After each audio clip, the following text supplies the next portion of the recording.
are comfortable.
I know it's 9 o'clock.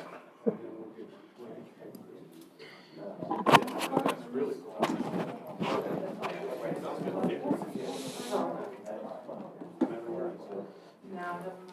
Jim. The front row, sir. Yeah, front row.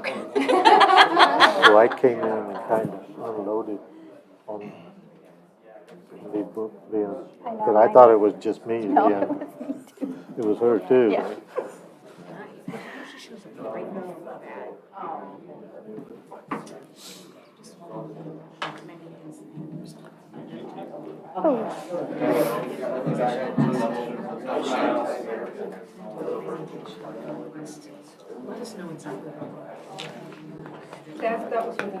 Ready? Good morning, everyone. Welcome to the Thursday, March 14th, 2024 Commission meeting. I'd like to call this meeting to order and have a roll call, please. Commissioner Markle? Here. Commissioner Matherly? Here. Commissioner Barella? Here. And if you could also please stand for the invocation. Commissioner Barella is going to give that today.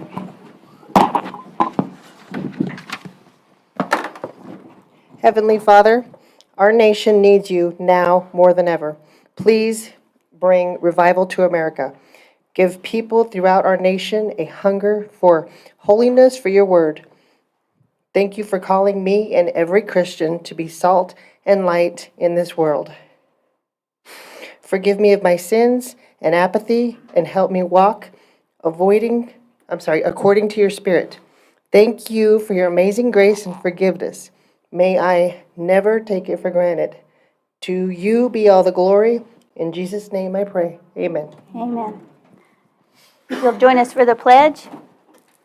I pledge allegiance to the flag of the United States of America and to the republic for which it stands, one nation, under God, indivisible, with liberty and justice for all.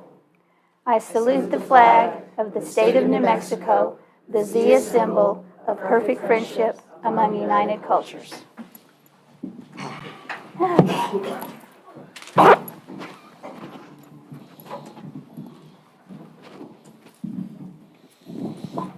Okay, I've got to pull some stuff from the consent agenda. You want me to do that now, or should I do it now? Okay.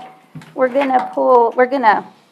one thing, we're going to postpone the public hearing until the April meeting because we just got some more information, so we won't be doing that today. We're going to pull consent agenda item number 9. We're not really pulling it. Amy's just recusing herself from that vote because of the auction. We're pulling consent agenda number 15 for discussion, and we're also going to pull number 15 for discussion, and 16 we're going to pull until next Thursday's meeting. We also need more information on that. Okay, I'll make a motion to approve the agenda. I'll second. All in favor? Aye. Aye. All right, so we'll start off with our Sheriff's Office report.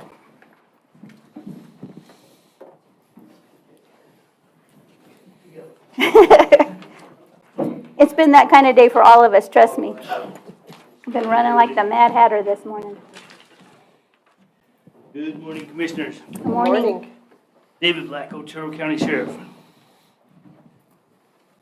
For February, Sheriff's Office responded to 2,404 calls for service, 269 investigative reports, 57 traffic crash investigations, 57 arrests. We did serve 3 warrants, issued 126 traffic citations, served 334 subpoenas for the courts, and we also responded to 150 calls in the Tularosa district. Narcotics, we had 3 search warrants, 6 arrests, 1 agency assist, generated 40 case reports. We did have 1 checkpoint case. We had $648 in cash seized, 3 vehicles seized, 5 firearms seized, 1 fugitive apprehended. We did have 1 jail possession case.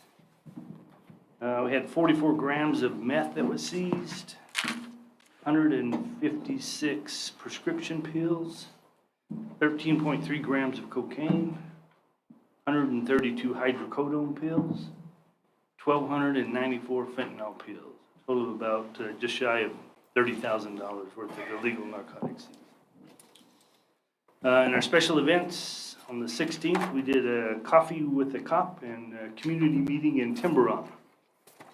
20th through the 22nd of February, we hosted a field training course. It's basically a 3-day course where we had people from our office and people from the Alamogordo Police Department, where we come in and do the training to get them trained up, certified as a field training officer.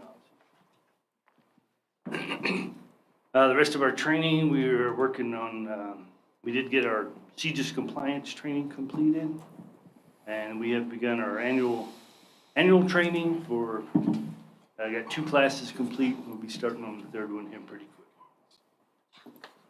In our Manning, Deputy Graves has completed Law Enforcement Academy. He has almost completed his FDO program, and we'll get him out on solo patrol. Then I got the 4 deputies that are currently at the academy in Santa Fe. The reports indicate they're all doing very well with all their academy stuff. Hope to have them graduation in May, and then we'll start their FTO program shortly after that. I do have Andrew Herrera, Anthony Lopez, and Jeremy Taylor. They were hired February 26th, started with us, so they're all lateral transfers, so they're currently in the FTO phase. Hopefully in about 5 more weeks, we'll have all those on solo patrol. During the month of February, I did lose 3 deputies, but I do have 3 replacements that we started backgrounds on yesterday. So, and they're all 3 laterals, so hopefully we can get them in here pretty quick. On our vehicles, again, we got the Tahoe's over currently in the upfitting process. And then we're looking at, with capital outlay money for next year, it looks like we've got the money to purchase some additional vehicles. We'll get those rolling as soon as we can. I wanted just to talk about a trip that I took last week. I was in Reno at the Western State Sheriff's Association Conference. This is by far the best conference I go to every year. The networking, with sheriffs from 18 states, we all get together. I think we had 556 sheriffs there. We all discuss issues we have. Somebody else, another state, they might be going through the same thing, or they might have already gone through it, and here's how they worked it, here's their solutions and stuff. So that is a great, great conference. I was able to recommend 2 guest speakers for this conference. Both of them showed up and gave their presentations. One was Margaret Byfield from American Stewards of Liberty. She presented to sheriffs during the Government Affairs Committee. And also got Jim Carlson. He was there from the Boundary Line Foundation. And he gave a presentation on how his foundation can help the sheriffs, counties, stuff like that. So both presentations were very well received, and I think there'll be a lot of people contacting them for any assistance that they can. That's it on the report. I wanted to talk to you about the deal in Champa, church and the dispensary. I have called Michelle Reed. I even called her this morning trying to get an answer. I can't get a response back just yet. So I will keep trying. Thank you. With that, I'll stand for questions. You have anything? No, You're good? I think he explained everything. Okay. What is a saturation patrol? Saturation patrol, if we identify an area that it needs a little extra attention or something like that, every now and then we'll take 4 or 5 units, something like that, and we'll put them in that area and just saturate the area. Whether it's if it's for DWI, if we got stuff for, if we're getting burglarized, auto burgs and stuff like that, we've identified a certain area, and we'll just kind of flood that or saturate that area and just show it a little extra attention. And so, and the reason why it caught my attention, because there was just an abnormal amount of payouts and it's labeled as saturation patrol. So does that mean it's like overtime or? You're probably looking at, is it the Stone Garden stuff or? It just says saturation patrol quarter 2. Yes, that's gonna be our Stone Garden grant okay. money there. Okay. Yeah, that's helping on, we're helping a lot more on 54 and 70, and then also on the Mesa, extra patrols down there. I will tell you that my guys ran into a couple of vehicles down on the Mesa the other day, and with the assistance of Border Patrol, they come and helped them out. And took 7 where they needed to go. Good. And it wasn't here. What's that? It wasn't here. No, They did not need to be here. somewhere else. Sheriff Black, have you heard of anything, any reports back from the grant that you applied for the new station in Chaparral? I talked with Deborah Lee Tuesday, I believe it was, and basically, everything was submitted, but it didn't go anywhere because we did not have anybody would sign off on it as a sponsor. So it went nowhere. It's not good. Would have been nice if our representative down there might have signed off on that, just saying. Anything else? Nope. All right, thank you, you. Sheriff. Thank you. Thank you, David. John Barney? I didn't even see him back there.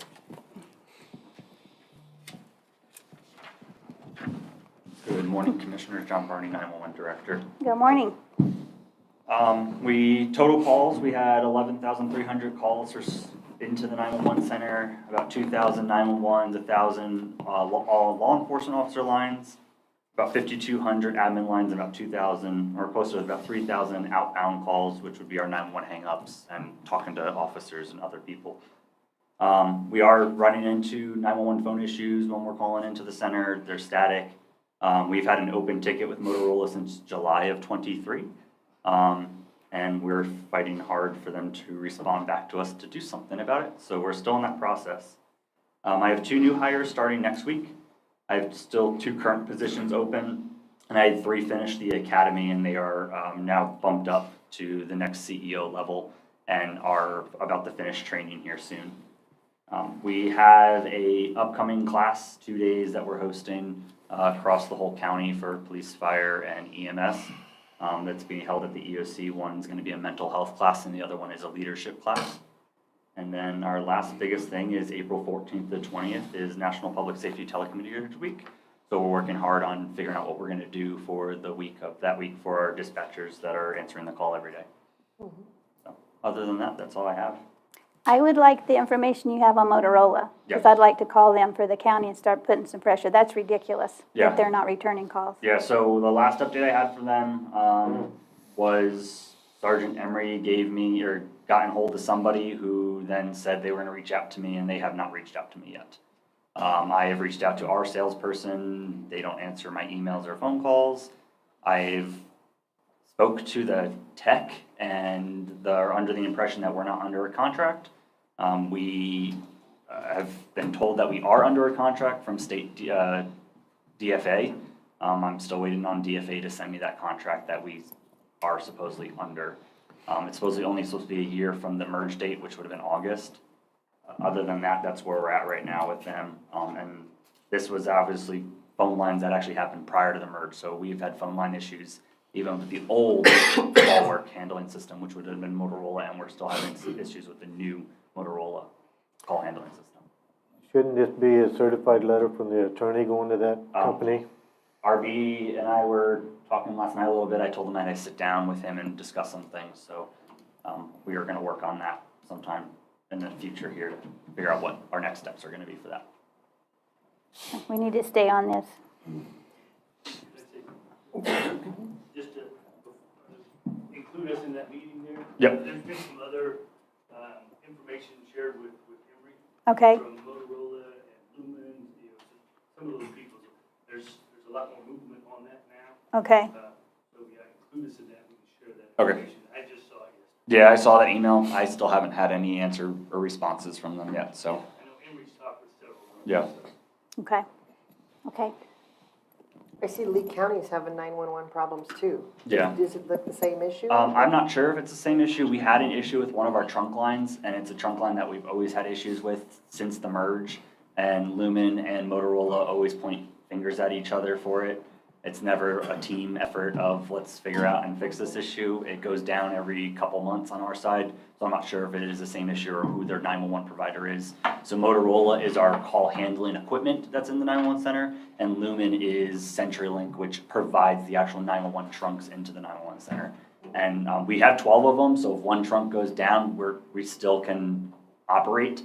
It just, we only can handle, each trunk pretty much is a 911 caller.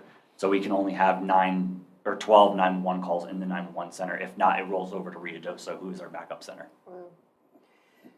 When Tularosa opted out of joining into the dispatch system, I thought that meant 100%, but I guess I just learned that we handle their 911s and they just handle their police dispatch. Yes. How does that work? Does it, so 911 come into ours and then you have to call their dispatch or? So we have a CAD system that the whole county's through, so if we take a 911 call, we enter it in our CAD, and they should see it on their screen. Majority of the time is they call us and tell us they don't have officers, and we then end up using our sheriff's office to dispatch. We have had issues, and I have been talking to Sheriff Black about it, we need to sit down with them. They're supposedly telling their citizens to just hang up and dial 911 to get us, because they don't have anybody. And that is, to me, is poor customer service, and we look at 911, we need to have better customer service. We've also talked about transferring their calls to make them start handling their own call volume, but we don't want to, as a 911 caller, I would never think about being transferred to another agency. So we're keeping them in-house, we're handling the calls, and we'll just go from there. But it is something that it's been on our radar for Sheriff Black and I to figure out where we need to do at Tularosa, because we are running into issues with them. With warrant entries and whatnot, so. And they have 3 dispatchers in Thule, don't they? Correct, yeah, so. So what are they getting paid for? Watch I mean, TV. Just question. I mean, just wondering. I don't know, we handle majority of their calls, all their 911 calls, we answer their 911 calls for them, and if they don't have officers, they're usually telling them to hang up and dial 911, so they get us anyway, so. And we've had a couple citizens say that on the 911 lines when we answer. Oh, Thule told me to just hang up and call you guys instead. So that's something that Sheriff Black and I have talked about, and we're gonna try to, I know he's reached out to the mayor there, and I don't know if he got a response really, or. I have not got a meeting date set. Yeah. So, being you're saying that, this is a question for Sheriff Black, then they don't have any officers, so are you still responding to that Mrs. Marino lady that? Yeah, that's why I kind of included in my report, that we took 150 calls for service in February in Tularosa. When the chief is there, he takes calls for service, but it's not very often. Well, we can go about a week with no officers up there. We'll get messages and they'll tell us that we don't have officers from this date to this date, and it's usually 4 or 5 days that we go with no officer up in that area. Yeah, because I'm still getting a lot of emails from her. So that's why I was wondering if you were having to deal with her, being there's no police in the village. Now, we talked, I think, just the day before yesterday, John and I talked to, we're gonna try to get a meeting with her and the chief. We kind of get an update.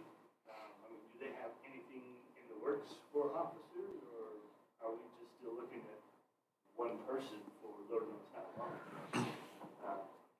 Basically, we're kind of working it like the mountains of Chaparral right now. We're kind of assigning a deputy to that area and keeping them in the area for patrol coverage.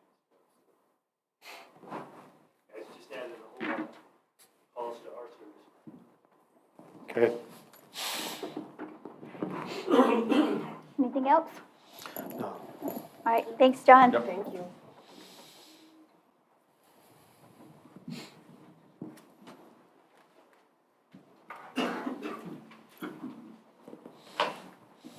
Good morning, Commissioners. Matt Clark, Emergency Services. Good morning. In February, codes went out and did 4 solid waste complaints, 1 illegal dumping, and 5 open burns. We responded to 14 fire calls and 20 EMS calls to help out the volunteers. We completed 13 commercial structure fire inspections for the month. We completed 33 follow-ups and closed 19 of those cases that were open and did 8 fire investigations. Rose Avenue has had very little improvement, same with 15 First Street. 21 Quail, still have no response from letters, no improvement. And we'll be taking that one to court as soon as we get entered into the system. And we're going to follow up on North Florida. It looks like they're adding more to it. And as soon as we get into the system, we'll be taking that one as well. 28 Critter made contact with the owner. Improvements are very slow, but it is being made. 2nd Street, they cleaned the weeds and they're working on the building to start tearing it down on their own. We will be starting to cite in court once we get entered into the Odyssey system. We spoke with Magistrate Court the other day, and we're working on getting that paperwork filed out. And then we'll be able to file criminal complaints into court to move the process along. The volunteers responded to 189 calls. 23 of those were fires, 12 of them being structure fires, and 143 EMS calls.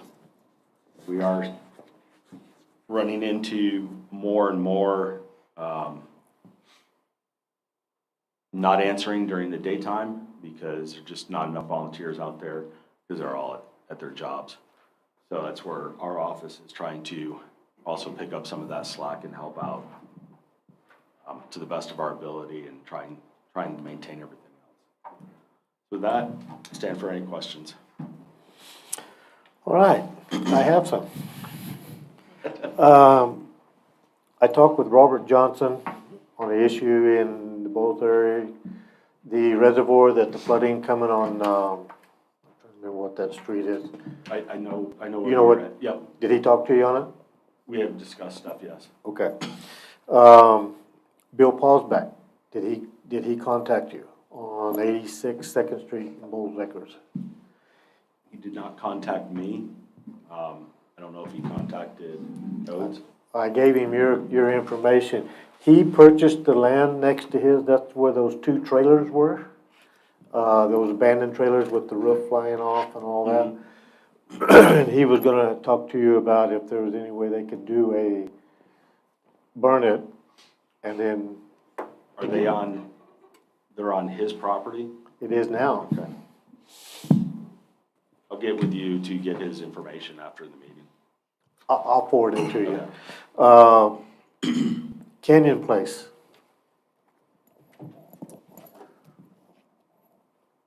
I don't have an update for you.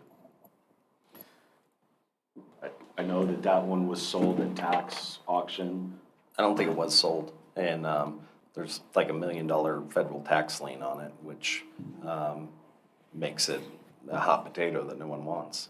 Because from everything I've been able to run aground on that is those run with the land. They aren't exhausted when the owner dies. And so anyone purchasing the land takes on that responsibility. And I mean, the property's worth like $30,000 maybe. Yeah. So why would you do that? So,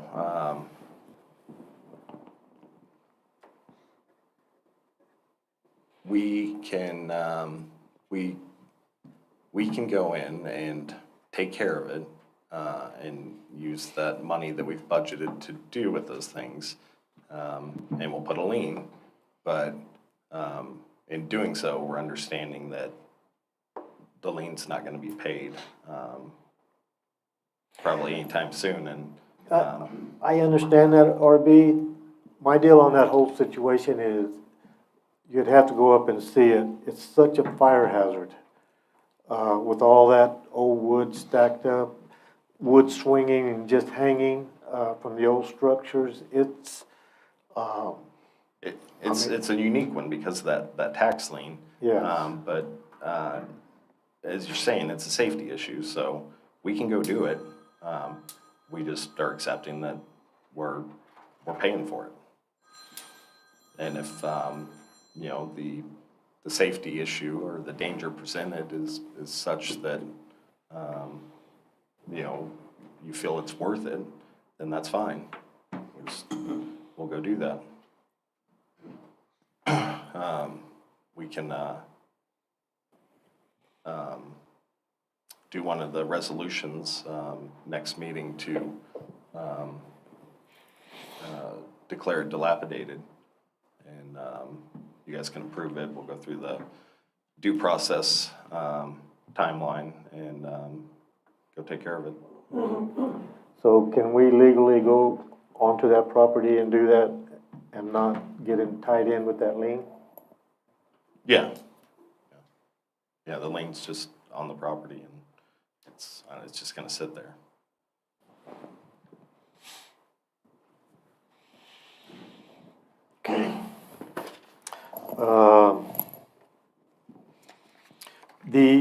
The house I did my rounds this last week, looking at all my little eyesores.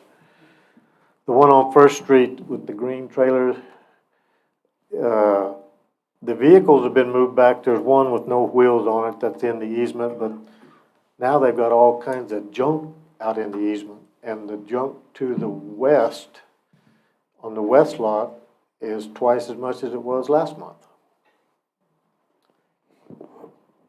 Oh, here comes Jacob. I hit a touchy spot there. Jacob has more information. Morning, Commissioners. Morning. So we have noticed that there is a lot more stuff going into Second Street. We've been trying to make contact with them. They don't want to work with us. We have moved forward on the process of citations. We got our training from RB's office last week. Been in contact with NM courts to finalize the process for us to go to court. So we're hoping within the next 45 days, we start going to court. And I have about 6 properties that are on that list to go, where we've continued to try to make the contact and we can show that they're just not working with us. So that one is to the point where it's gonna go to court. Once it does go to court, I don't know what's gonna happen, but. So the one I'm talking about is the one with the green trailer that the owner died and there's squatters living in it. So how do you approach that when the owner's dead and there's? So we have made contact with him before. We have got the name of the guy that was there. So that is the guy that I'm going to take to court.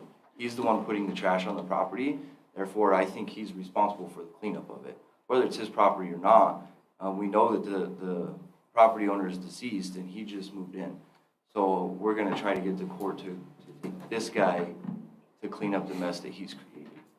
Because when the owner passed away, the property was still in pretty bad shape, but it's got significantly worse with this guy being there. So we're gonna try to take that person to court. Jacob, we haven't talked about that one. We need to talk about that and get with Sheriff Black. See about the trespass options and look at that first. So yeah, I remember that one being mentioned, but I hadn't followed up on that. The squatter issue, there's some protections, but there's a process to get them removed. And so, getting with the sheriff, we should pursue that first, and then we need to see if the deceased owner had any heirs or anyone that could be responsible, and contact them, and it's beyond our list. But I'll get with Jacob and we'll work on that one. But just, I know some people are gonna talk about this later today, so I'm just gonna pull this Band-Aid off and we'll talk about this process again so everyone's on the same page. We can charge people criminally and do a criminal summons, and you're looking at a 6-month process from beginning to end, and they can be fined up to $300 or go to jail for 90 days, or both.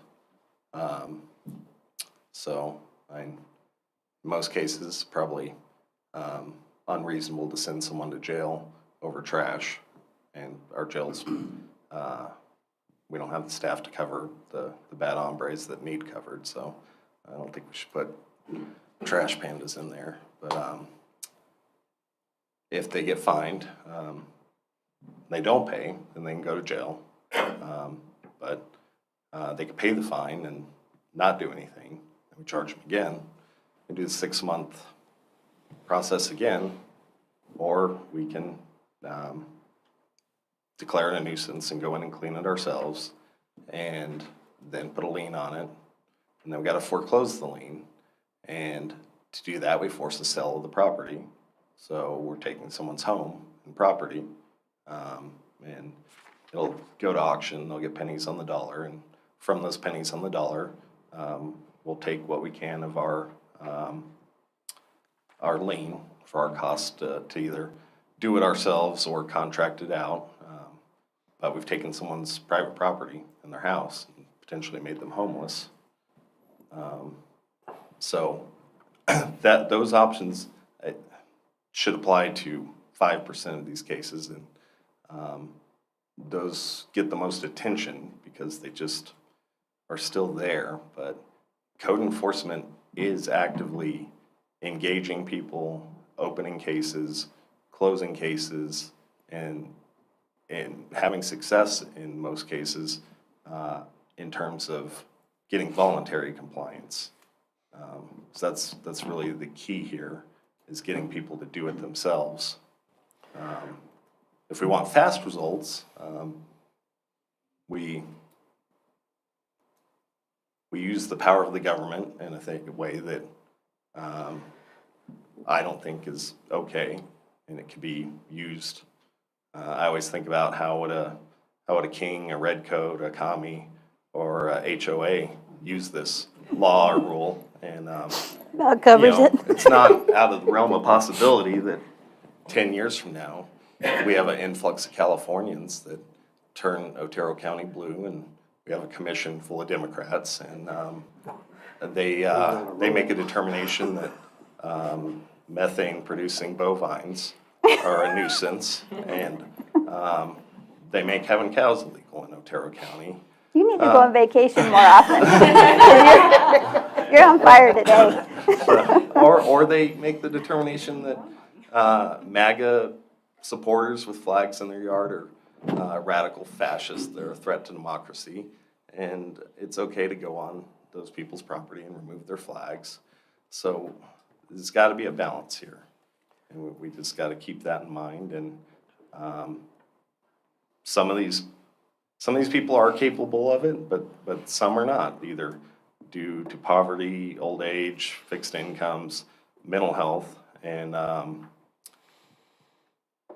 I say if we want fast results, like North Korea, Communist China, they get fast results on this stuff, but I don't think we want to be that.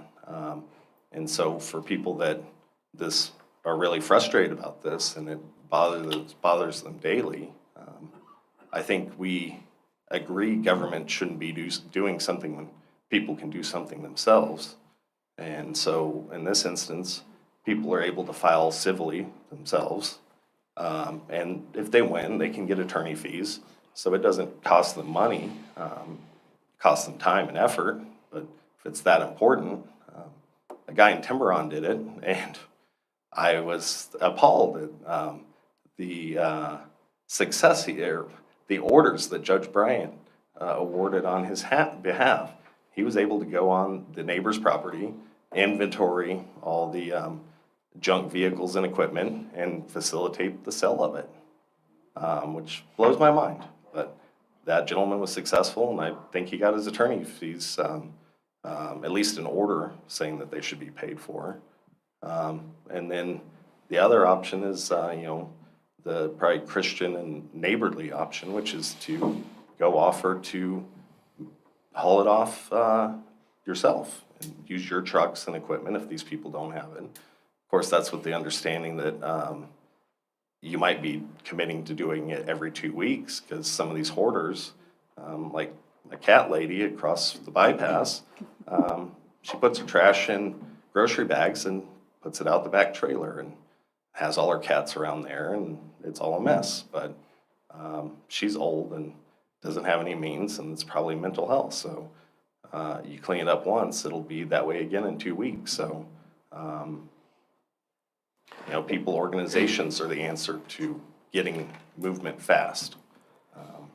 And that's the reality of it. RB, I understand what you're saying, but this is a different situation here. The owner is dead, Yeah, the so you squatters. can't, Yeah. so you have a squatter there. So if the sheriff goes out and issues him a trespass, he's gonna pick up his backpack, walk down the street to the next empty trailer and move in there. And it's still not gonna get done. I mean, this squatter is not gonna clean it up. I don't know where he's getting all the trash from, but So squatters is a completely separate issue that compounds this. But we have a lot of homeless coming in, and all of our cities across America, like the big cities, are getting overrun with it. And then add the influx of immigrants that shouldn't be here, at least not legally. And they're breaking the cities and their ability to provide services to citizens and to deal with things like this. But we have homeless migrating out of the city to our dilapidated, empty structures, and then starting fires in them, and which is kind of helpful. As long as they just keep going and burning them down methodically, and we're able to respond quickly enough, maybe that is the solution. But we do have to figure out that squatter situation, and with that property, it's going to be determining if there's any heirs, and if there's not, initiating some type of foreclosure process and getting it managed. But Jacob and I will get on that. And I did read something last night in the statutes that might make the court process, when we choose to do that, faster.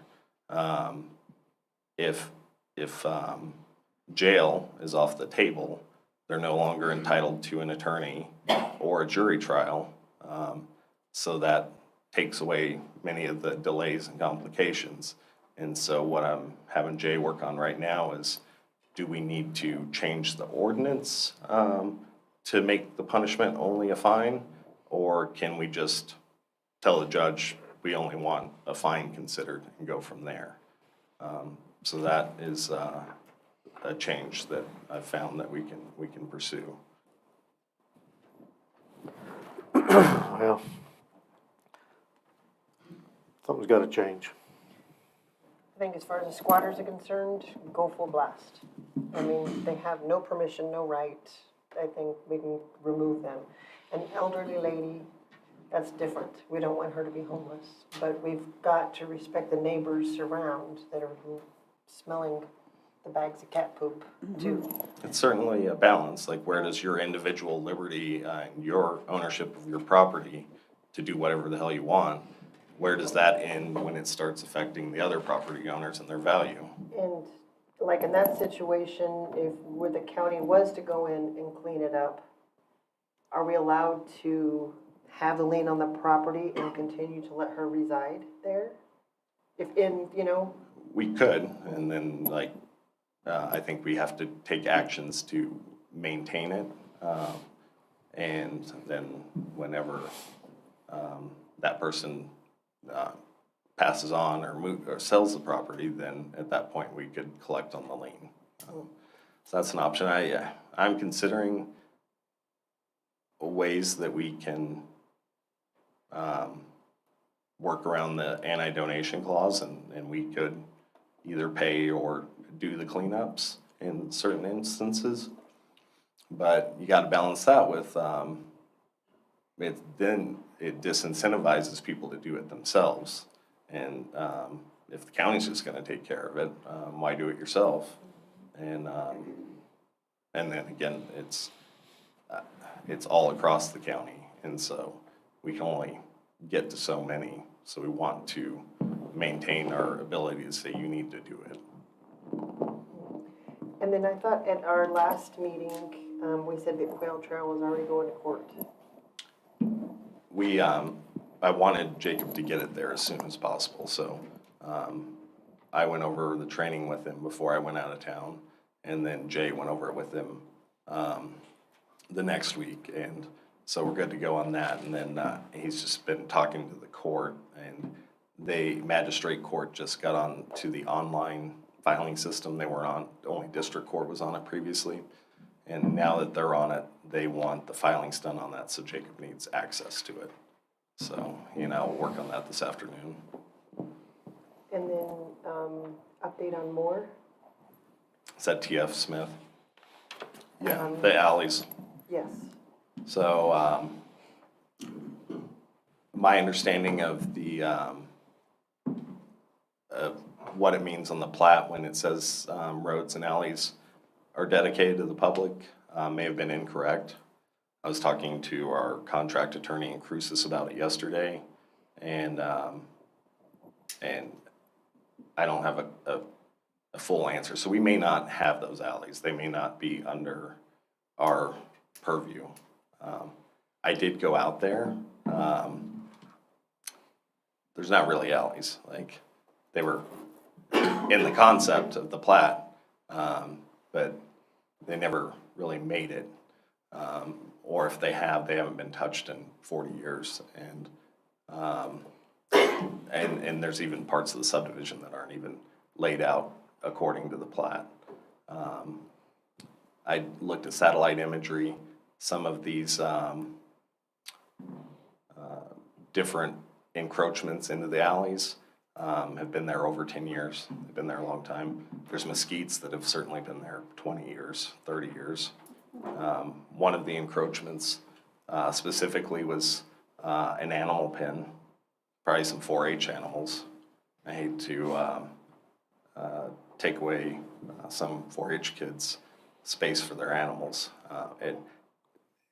If there's no benefit, like what are we accomplishing? Like what need is there for the alleys as far as the county?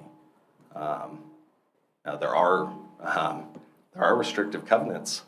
You wouldn't know it with that subdivision, but restrictive covenants are on the people living in the subdivision to take action in force.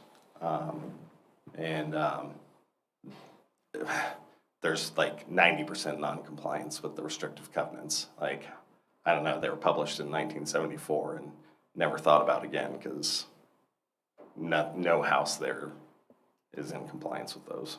And it's my understanding if the covenants hasn't been enforced in the last 10 years, it's null and void. You can't just pick and choose who you want to enforce. It says in there that they run for 10 years and then they can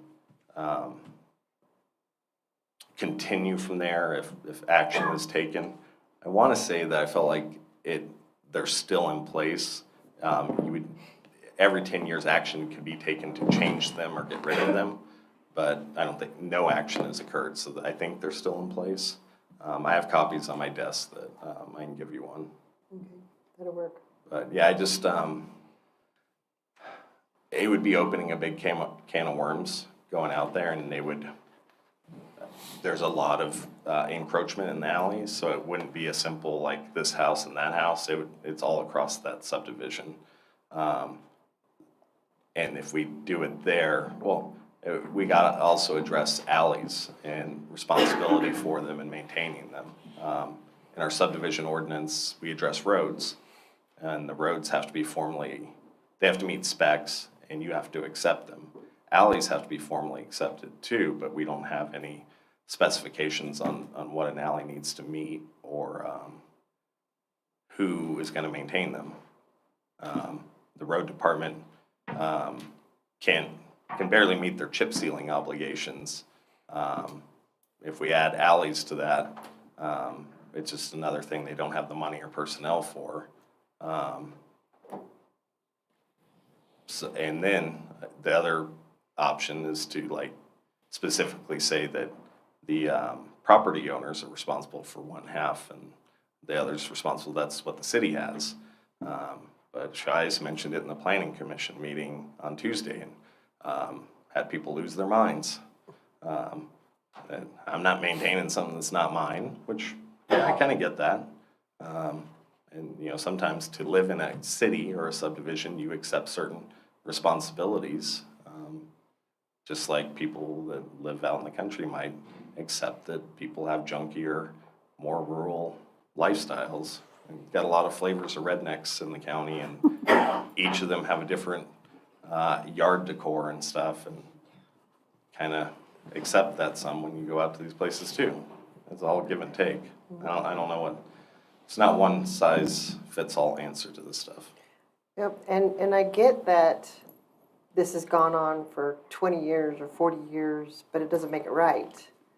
And I don't want to take away housing of 4-H animals or whatever, but if it was me parking cars on an easement and I know it's not mine, the right thing to do when you're moving, you're not on your property, can you move these cars? I mean, move them.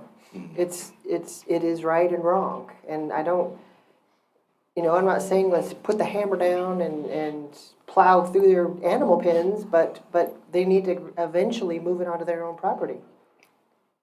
And it comes down to who has the standing to do something about that. And if formal acceptance of the alleys is required for it to be a county easement, which is the way the conversation with the attorney in Cruces leaned yesterday, then it's not our easement to get involved with. So it's the property owners in the subdivision. And it would be a civil matter for them to make a claim of adverse possession or prescriptive easement, both of which require all sorts of factors to be met, but one of the primary ones is 10 years of open use, unchallenged use. And the animal pen one, it's not in that 10-year window, but others that I did see other obstructions based on the satellite imagery that have been there for more than 10 years.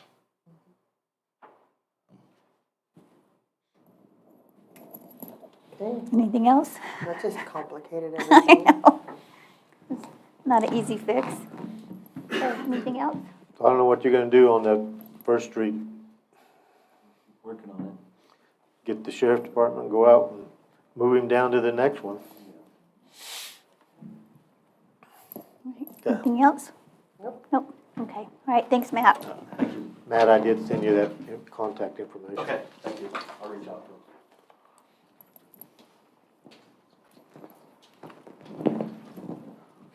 Bet you can't top that. Hope I don't have to. Good morning, Commissioners. Tom Porter, Otero County Road Department. So for the month of February, we had 5 snow events that we responded to.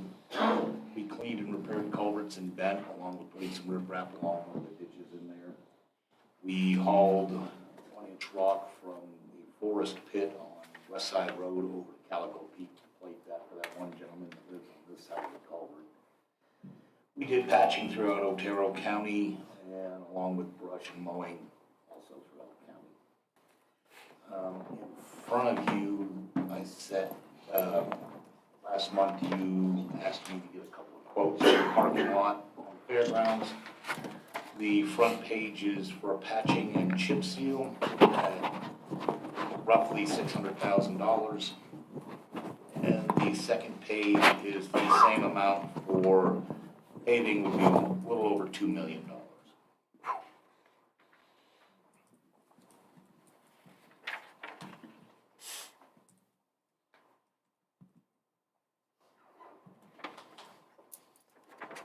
Now, understanding that half of that parking lot is cities. Correct. I had them do the entire parking lot because instead of just doing half of it, I don't think I think it's a little more like 70, The 25. front triangle portion, I think the city owns. Yeah. But we need to be real careful on a deal like that because it wasn't very long ago the city was trying to sell that It would take an MOU with the city. Yeah, we can have that conversation with them and see what we can work out. Things are pretty good. We've got some good partnership going on right now, so better than in the past.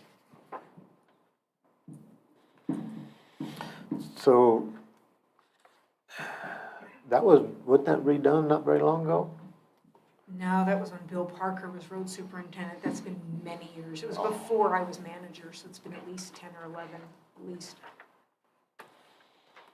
Time flies fast. It just Yeah. seemed like it was. So is it patchable? Well, they have it in here for patching somewhere. Roughly $28,000 in patching, just for the patching on that parking lot.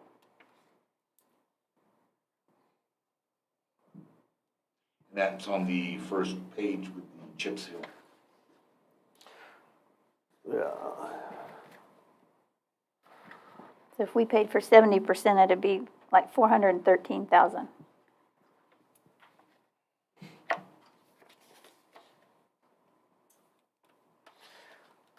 Tom, some of the biggest problem on that parking lot, and I know you know this, but when it rains, it's like a lake, it holds water. I'm not sure if there's any way, again, you'd have to go out there and survey the whole parking lot. I'm not sure there's any way to get that to drain properly without raising up the end of it. And that's why the asphalt comes apart so bad, it just sits underwater all the time. Well, that and it is chip seal. I don't think it was ever paved. No, it was chip sealed. Yeah, it was chip sealed, so it wasn't really designed to do what it's been doing. Did you put in trench drains? Where you would bring it to is the problem. White sands?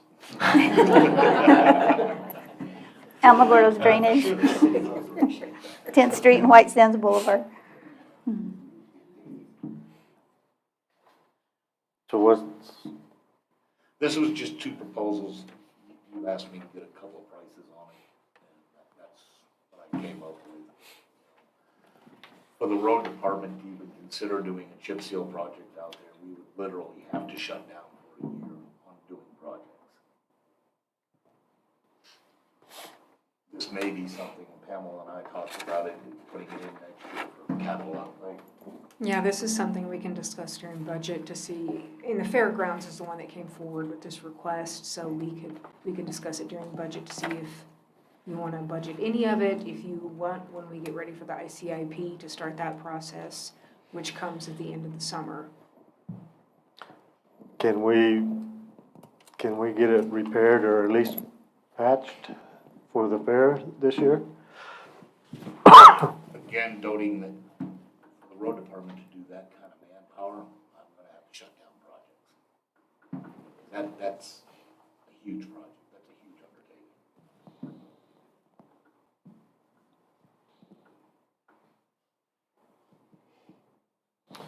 Well, it'd be way cheaper for us to do it than sub it out. Agreed. But again, time frame and Is paying the city to do it an option? I mean, they would have to be open to it, but I don't know what their workload's like. Plenty of crappy roads in the town too, so. Well, they don't fix those, why would they fix the fairgrounds? Yeah.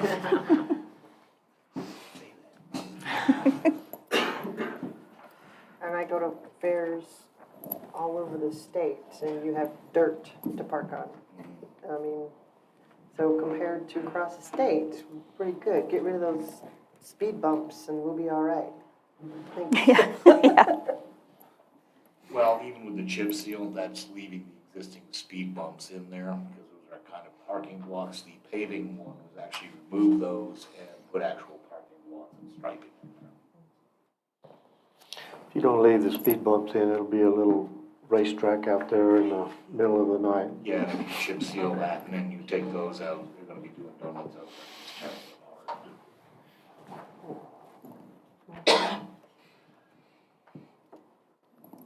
So I have one more. Are you, The other update I have is, I spoke with the Forest Service the other day about Lovins Canyon, and they have their engineers working on it right now, so. Good, They do not have a time frame on it. okay. You working with Tim on that, Carol? Okay. And there was a vehicle that we paid for $4,300 in repairs for. I don't know which department this is. The Julianne, I think it's the department number is 110013. That's the sheriff's office. Okay, okay. And so do we keep like maintenance records for what we're spending on vehicles per vehicle? So, for the sheriff's department, all we do is service them. We don't, occasionally we'll do a brake job. Chris with the sheriff's department is actually more on the lines of doing that stuff.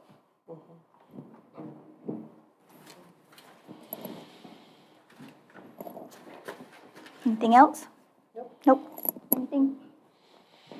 Okay, thanks, Tom. Thank you.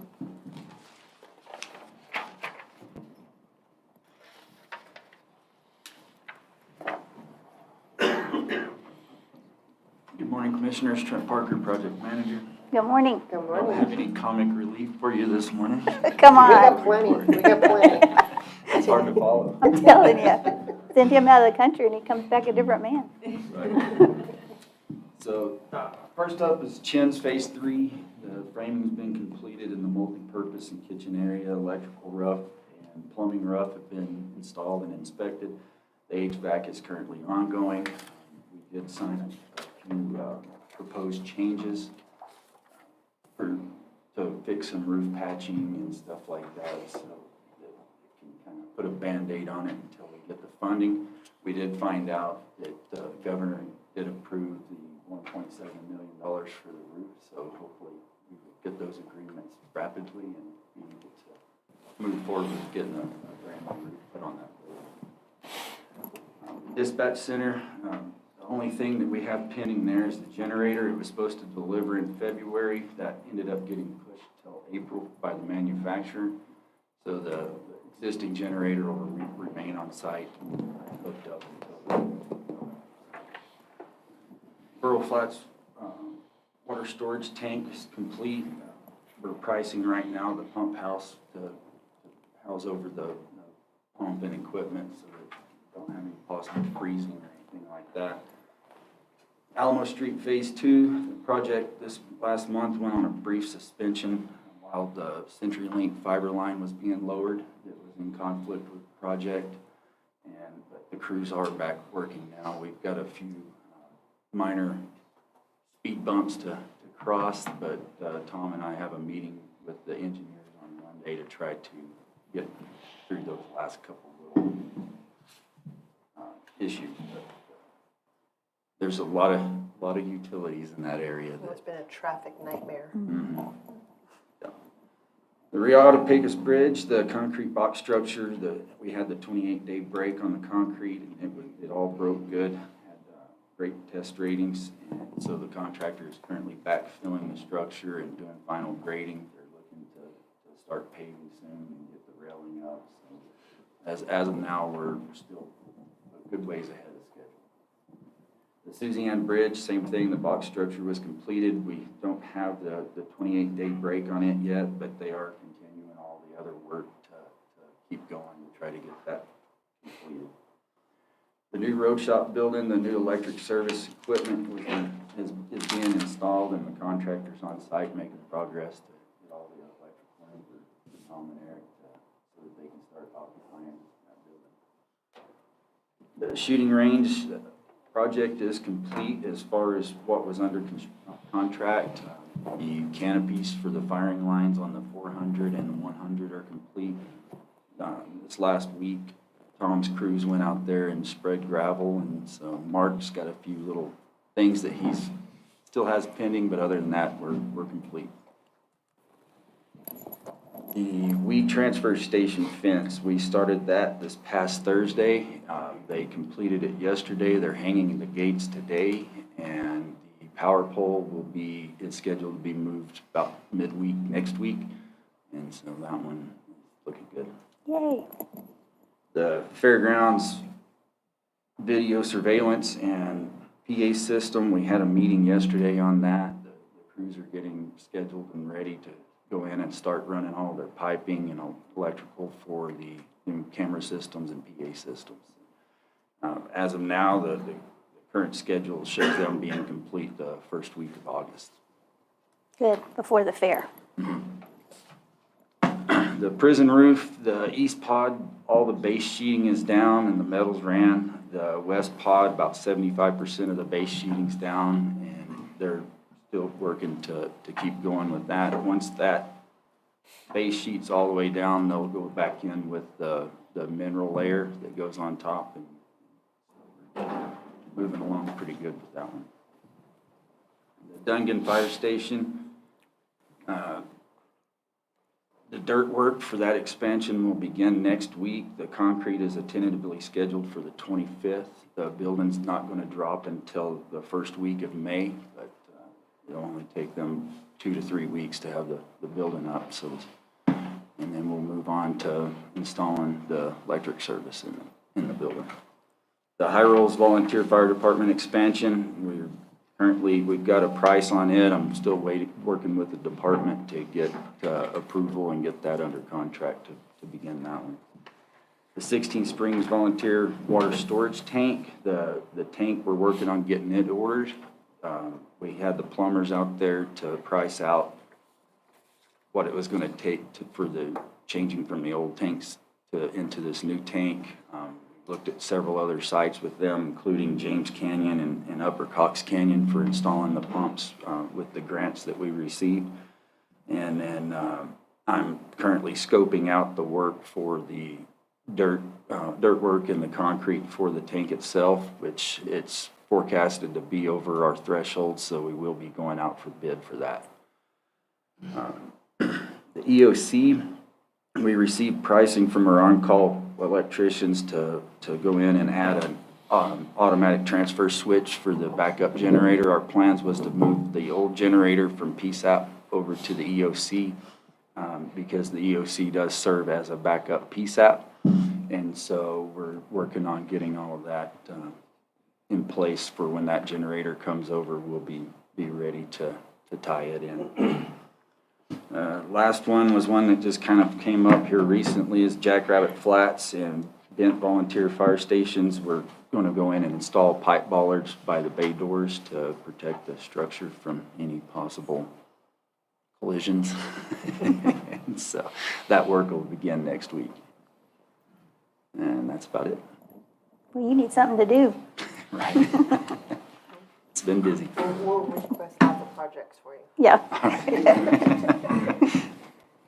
right, well, thank you. Thank you, Trent. Thank you. Thanks, Trent.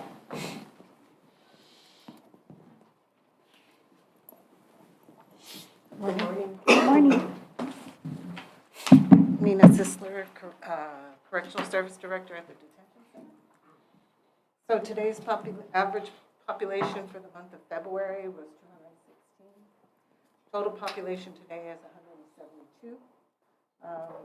In-house, we have 166, 134 males, 29 females. Do have 8 still at Otero Prison, 4 in Hudspeth, 3 on furlough for treatment, 2 at other counties for court, and I do have 1 holding at the Department of Corrections, 1 juvenile.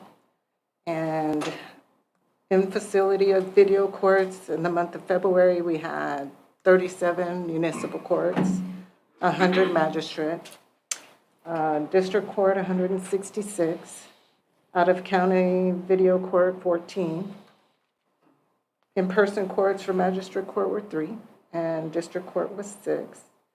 As far as vacancies, I have 12. I do have 2 resigning at the end of this month. 1 is going to the railroad and 1 is going to the schools. I do have 1 starting on the 18th. I had 2 start last week, 1 part-time and 1 full-time. And I do have an interview next week, I think on the 20th.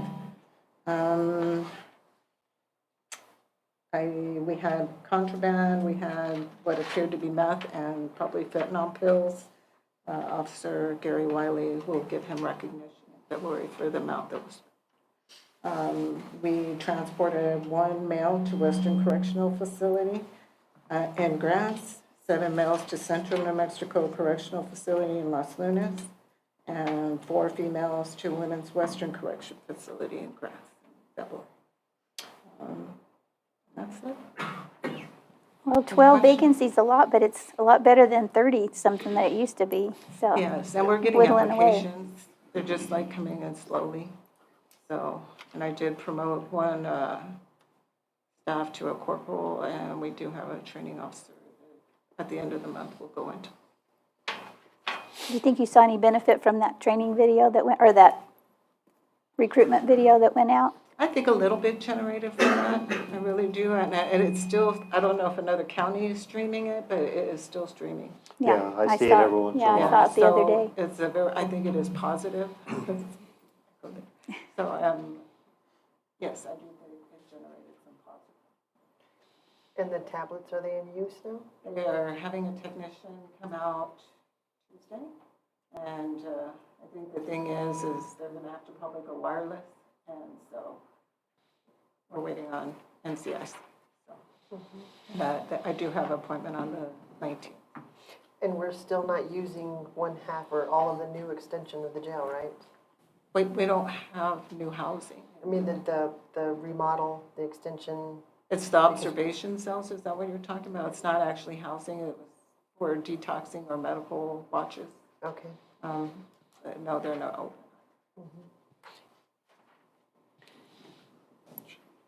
Anything, No, I'm good. anything else? Nope, okay, Thank you. thank you. Thank you. Oh, you have one more Oh, thing. what, We had an abnormally amount of checks paid out for housing in other, like Lincoln County and all of that. I'm assuming that's for like, we haul them up there and they have to sit in their jail for court? Well, if they get arrested on a Otero County warrant, I'm sorry, and it takes a duration to pick up, they charge us per day. Okay. So if, I know the sheriff's is assisting with transport, and our officers do overtime to try to get them back in a timely manner. However, I mean, the days, normally they give you, some facilities do give 24-hour leniency. However, after that, they do charge us per day, daily rates, Okay. because of the cost to care for them. yep, okay, all right, thank you. Okay. Okay, now we're not gonna do the public hearing, we're gonna put that on the April meeting. Oh, Forest Service. Did you have something, Ron? Did you want to give us an update? Sure. Sorry, we didn't have you on here.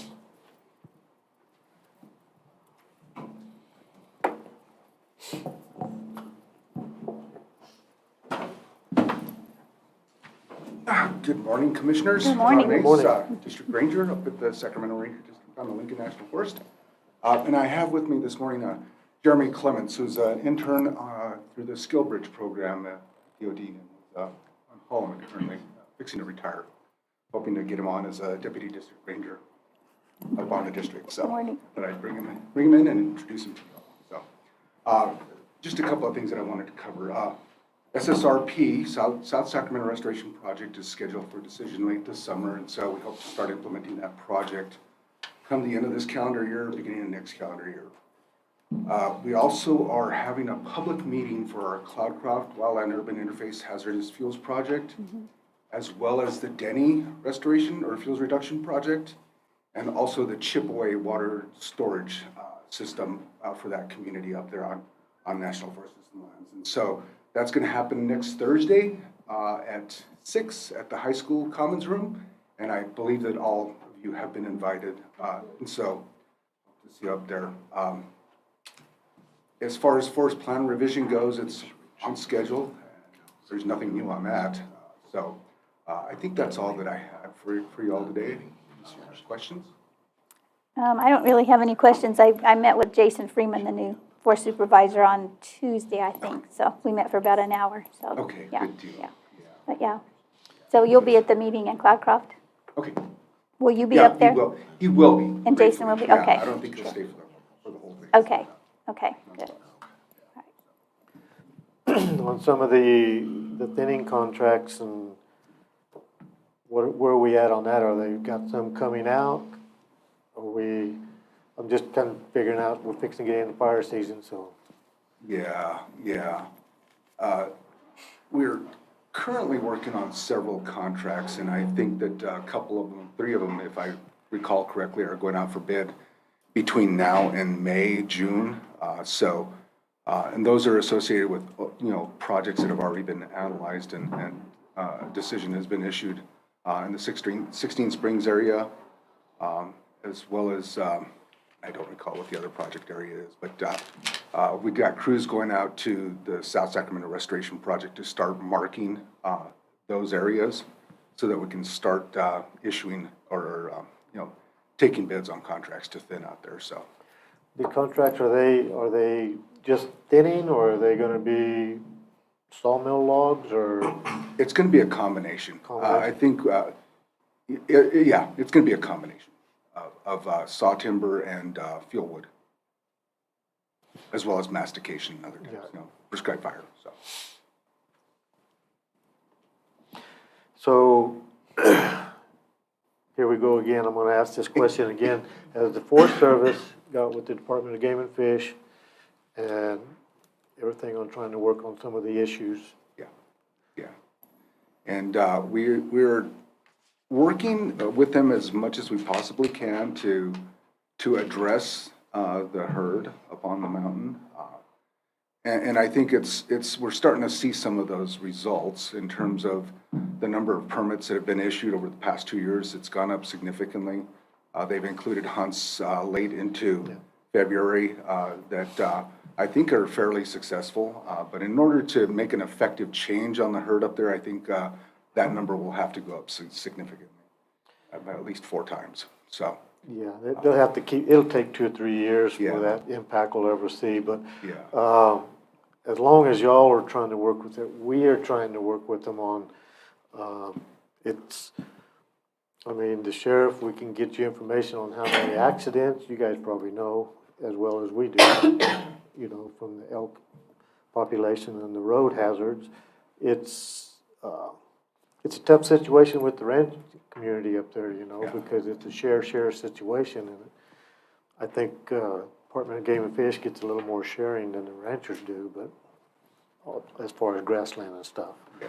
But, yeah, and we're hoping to involve the Game and Fish Department in our monitoring early this year, our range readiness monitoring, so that they can see firsthand what the impacts, what the effects of elk on the grazing and forage up on the mountain is. And so we're hoping that will, inspire them to take more aggressive action to help us get that under control.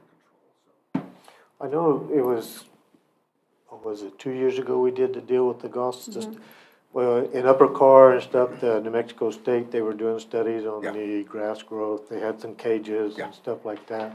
Has any of that information came back to y'all? Has that study been completed? Is it? I think it's still in progress, but we are working with Range Improvement Task Force to implement another study that will help us better describe what the impacts and really what the population of elk is up on the mountain and how it's affecting our producers on our allotments up there. And it's not something that's just occurring in one localized area up on the district. It's pretty much district-wide. So we're trying to figure out how we can better monitor other areas, because our focus has always been on 2 allotments up there, for various reasons, mostly for species habitat impacts. But we're hoping to get more information to help us tell the story as it is, as it's occurring up there, so that we can hopefully get a better response to that problem. I think the biggest thing that would help too is if we would have our own study from our range management task force from their actual numbers and get out of this Arizona study, because that was never had a peer review and it's never published. So that should not be in our data, and that's what we're using right now. And we're taking steps to shift or transition to, defensible information and data that's being collected by Range Improvement Task Force and other folks here in the state. So. Yeah, because Casey and Sam, they've got it. They've got it going on. Oh yeah. And I'm speaking more regularly with them, so I hope that we can proceed with with their help in getting the information we need to tell the story, that will help us get through this. And, and I guess the other thing that I want to say is I'm happy to say, and it was compromise on both sides, but we finally came to some agreement on the Sacramento allotment, and we did get that AOI signed. And so that makes me happy, and I hope that we can proceed into this year and be effective at, getting them to a place where it's sustainable for their operation, as well as, addressing the resource issues that occur. Yeah, the AOI this year, they got 150, so that Yes. was an increase. I mean, that Yes. was better. It's not great, but Yeah, exactly. it's better. So, So. yeah. But, Well, I'm really happy to say that we've had more communication in the last year with the Forest Service than I've been with since I've been a commissioner. So I'm happy to see that progress with the communication. That's all that we're asking for both of us. Yeah. So hopefully we can get everything, all of our irons worked out and differences. Yes, I hope so too. We really need to work together. I attended a meeting a couple of weeks ago, and they were talking about some funding that's been awarded for the ranchers to have geofencing. Do you know in our community how this is going to evolve, if this is going to be something that's going to be mandated or not? And for those that don't know, it's going to give the government the authority to move the herds where they want them by electronic means of designing their fences onto this. So the group that I was in, Otero Gunner Group, they know about it and object to it, obviously, but do you know what that movement's going to be? Is it going to be required? Is this like a pilot program? No, and it's a tool that the ranching community will have available to them. And as an example, we're hoping to get funding to help SGA manage their herd better, and it's something that's going to be implemented by the rancher and the Range Improvement Task Force. And so the boundaries that are going to be set are going to be developed by Range Improvement Task Force to help the rancher, better manage the herd. So, we'll see how that goes. And so, we don't, unless it's associated with existing pasture fences or existing allotment fences, we really don't have so much say in how they're going to utilize that tool to manage their herd. We talked about this at our last meeting with the Gosses, that AOI. Yeah. And it would require, depending on the amount of land, 2 of the towers. Yeah. They're $10,000 each. Mm-hmm. And then the collars, the electronic collars for 150 cattle would be $9,000 a year to manage that. So it's expensive. Yeah, it is expensive. Be about $29,000 for the first year. Yeah, and funding it, that's where we're helping, is trying to acquire the funds to Yeah, New to Mexico implement the State study. said they could help with that, with the funding. But I mean, I think the ranchers manage our property just fine. And we know that if the government starts to manage it for them, it is going to turn into a problem. So it is So Commissioner Barella, in our discussions at that meeting with the Range Improvement Task Force, so because of the threat of litigation and the past litigation and the endangered species parameters that govern the decisions they can do with each annual AOI, I can't think of what it stands for. Annual operating Instructions. Yeah. So for the annual instructions, kind of a way to, a defensive measure or preventative measure to keep the litigation away is to show changes in management, like, well, this much grass was ate this year using this technique and strategy. So next year, we're going to use geofencing in order to protect these areas that maybe weren't successfully protected. And so, and when we can say something like that, it takes away the need to say maybe reduce the herd. Because instead of reducing the herd, we're doing this geofencing. And range improvement task force mostly had good stuff to say about the geofencing. They, so I don't, when you say the government would be dictating where, it is my understanding of how they would be used would, the areas that are already, the government's already excluding because the mouse lives there and other critters and thistles and stuff. This would just keep them from being able to go into those areas, and it would send an alert that they did. You know, one of the questions I had was, what if you just have an ornery cow that puts her head down and ignores it? Is she going to be tortured? And so those are some of the things that still need to be looked at. But we considered implementing it this season, but there wasn't going to be enough time. To get the funding and everything, it's a long-term thing. So SGA was open to it, and the task force went away to work on putting the steps in place to have it ready for next season. So we're going to do something in October, I think, with it. Something to try, and it's something to keep the litigation at bay. Maybe it works, maybe it doesn't. The towers come on ATV trailers, so they're fairly easy to move.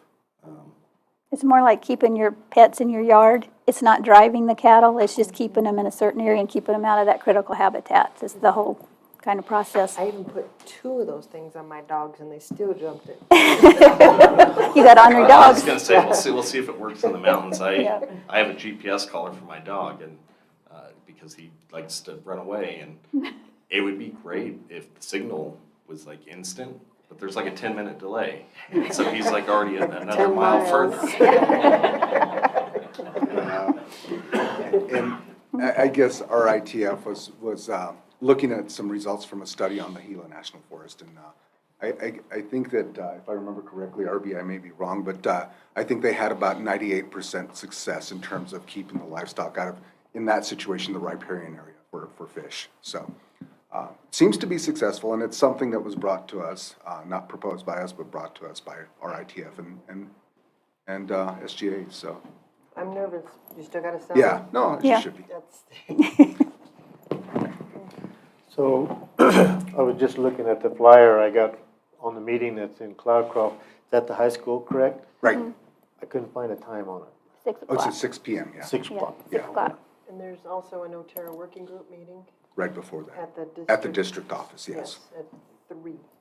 Yes, correct. Yes. On the same day? Yes. Same day, yeah. Okay, anything else? Anything else? No, that's it. No. All Thank right, you. thank you for guys. coming. Appreciate it. Okay, so we're not doing the public hearing, we're gonna move that to the April meeting. And on the consent agenda items, Commissioner Burrell is not gonna vote on number 9 because it has to do with the auction. And then we pulled a couple of them for discussion. Do you wanna go ahead and discuss number 15 first, and then we can vote on the rest of them? Let's see. 15 is request approval of letter opposing bill HR 3372 heavier truck pilot project. Yep, I see where we're writing a letter to oppose. That is the request by the director of the Coalition Against Big Trucks. She contacted me a few weeks ago and asked if you would consider this. I know in the past we have discussed this at commission meetings, but it's been a while. So her request was simply if you would support it and send these letters. A couple of years ago, if I remember correctly, we sent a letter up in oppose of it. I know we've talked about it before, but I've slept since then. So why are we opposing it? Because in this statement, it says that, it's not proven that a heavier vehicle has more accidents or is more unsafe. And I understand about the road use, but they also pay their road taxes and accordingly by weight. They also pay their permits and all of that kind of stuff. So the money is going back into the roads hypothetically. I don't know why we're opposing it. Yeah. And that's your prerogative, what you want to do. I believe every county has been made this request. The biggest oppose of it was the destruction to the roads. they just redid 54 a year ago, and it's already, just from the trucks they got on it now.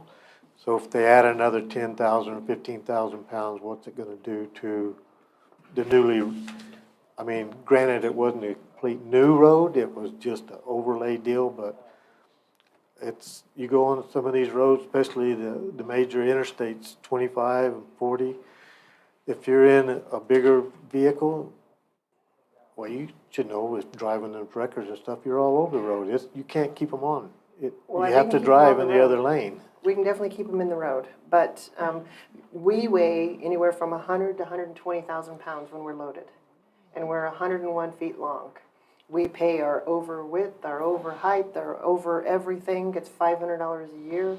We pay extra fuel taxes for being overweight. We contribute all of that. So hypothetically, that money's supposed to go right back into the road repairs. But what else are we excluding when we say this? With the windmills coming through the state, do we not want the windmills? I mean, I just oppose, this is an exclusion of business, is what they're doing. I don't think the windmills exceed the weight. They do the the wings, blades. but it's the same permit, It is, and it's an oversized permit. right? Okay, I have no problem with that. The only thing I have is, okay, you take the big trucks, you're gonna start getting your doubles and stuff, which are, I mean, you go down to Mexico and you see that all the time, and it's a scary factor. Right? To Um, drive a Chevette in Mexico is scary. Yeah, but Scary to drive it anywhere. the problem is, that you get the extra taxes, the other tax dollars, and they're not repairing the roads. Right? I don't like excluding business, and I think this is gonna be harder for our heavy haulers if we fight this.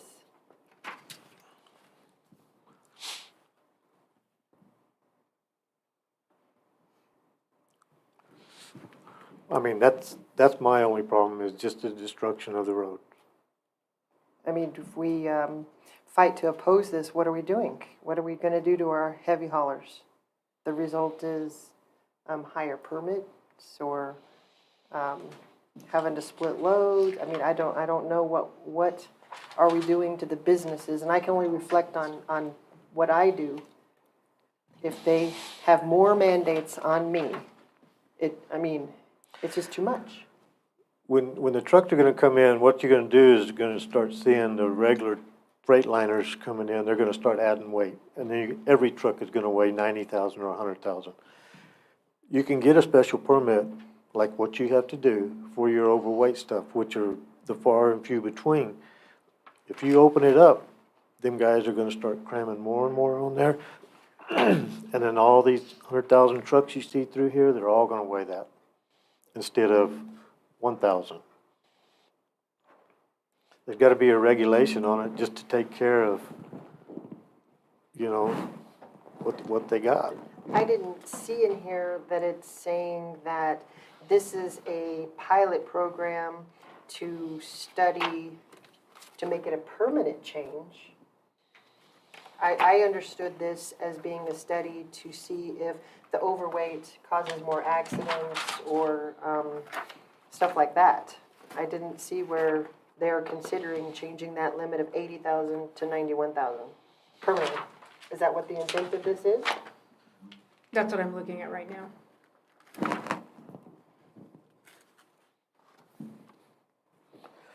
Says for 10 years, it Yeah, allows 10 years. states to, On the interstate. to do the change for 10 years. And then I guess at the end of the 10 years, they'll look at data and see if there are more accidents and if And we've the already roads are got worse. limits on, like, the road to Cloudcroft. I mean, we've already got limits on that. Because we certainly don't want any bigger, heavier driving up and down that road.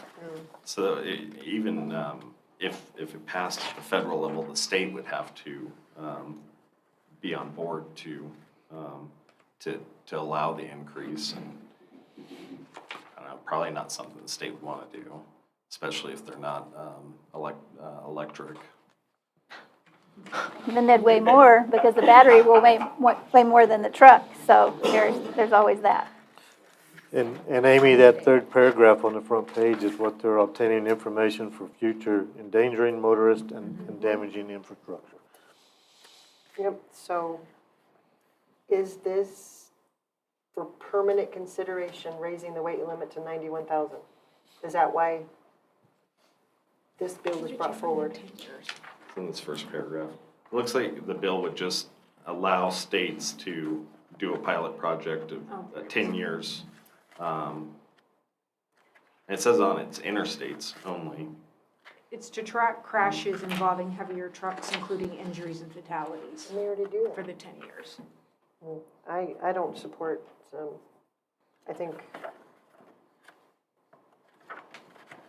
anything that we can do to allow more business is what we need to support. I don't support sending a letter of objection for this. Does this affect you at all in hauling your stuff? It will, depending on the permits and all that comes out of this. So I look at the heavy haulers. I mean, we in Chaparral, we have 2 heavy-duty haulers that haul oversized buildings and stuff like that. And then the windmills, they're not overweight, but they're over length, same permit. So I'm not sure how that's going to affect them. If they're going to now have 2 different permits for overweight and over length as an outcome for this.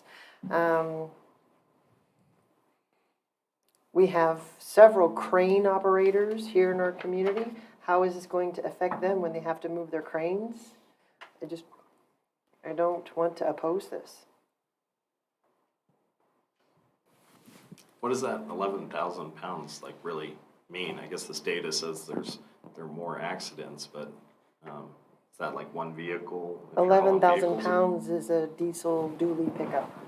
And yeah. And 80,000 seems like a lot, and 91,000 seems a lot. It's just, but I don't know. So like if you're on a fully loaded truck usually weighs about 79,000 pounds and I weigh 45,000 pounds. So when I hook up, that's my overweight permit. How is that going to affect anybody else that does this? So you say you pay $500 a year for that?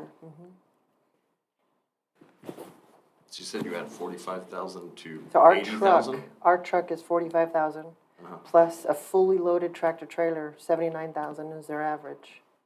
That's what we weigh when we're going to El Paso. And so you have a permit that already allows you to do this essentially. Right. You just So- have to pay the Crown for permission. Exactly.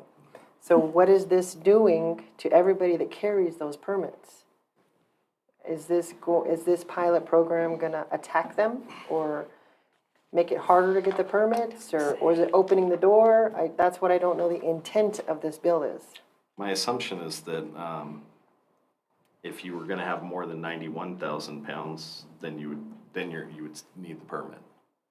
So if you were 91,000 or less, then you no longer need the permit. I don't know. I'm still.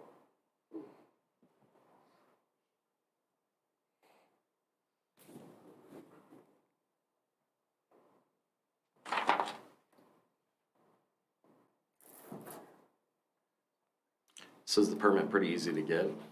No, nothing with the state is easy to get. I think you're gonna be required to get a permit no matter what they do. Well, You're and- still well over that limit. And I'm okay with getting a permit, but what door are we opening? That's, Trying to take care of the roads. It's obvious the Department of Transportation is not gonna take care of them. well, supporting this isn't gonna fix our bypass, that you have to go 5 miles an hour over. You know, it's just. Where's Tom at on that?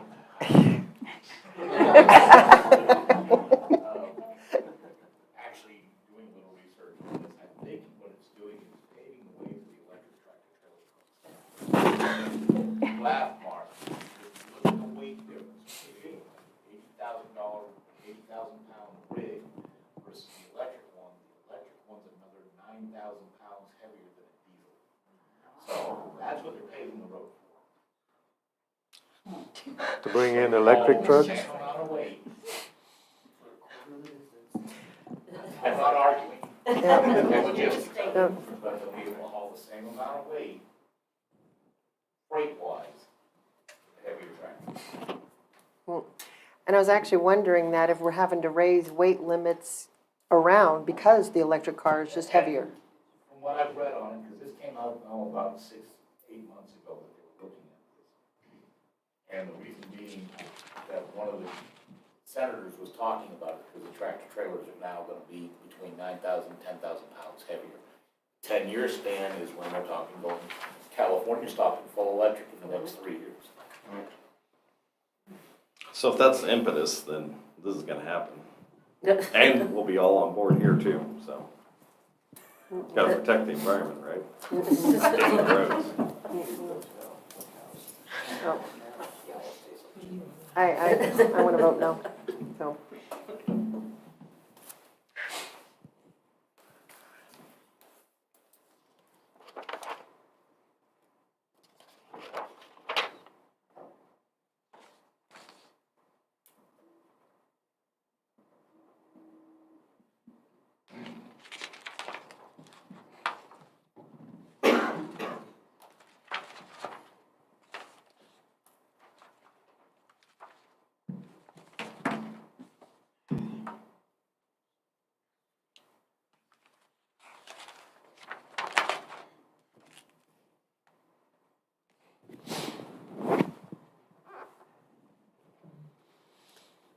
So even if we vote for this, I don't think that it's gonna change anything for you. You're gonna still have to Yeah. pay your $500. I think that the end result is when. In 10 we'll years. have- Yeah. Hopefully, things are gonna get better before Hopefully 10 I'll be years is retired up. by then. I really feel that this is gonna be some type of a regulation to not open the door for every truck running down there to bump the weight up. Because you take Messia, they're running, their trailers are probably 3/4 full when they hit their weight. Now they're gonna do is fill them up more. I mean, I understand their point. But if you look at it as just trying to save the roads, because the road repair they do is not for the weight that they're talking about here. But also, if you go to Arizona, the road, or Texas, the roads aren't quite as bad as New Mexico roads, and they're able to do it. Because Texas, probably 75% of their roads are concrete. You don't get that washboard and stuff, but New Mexico hadn't figured that out yet.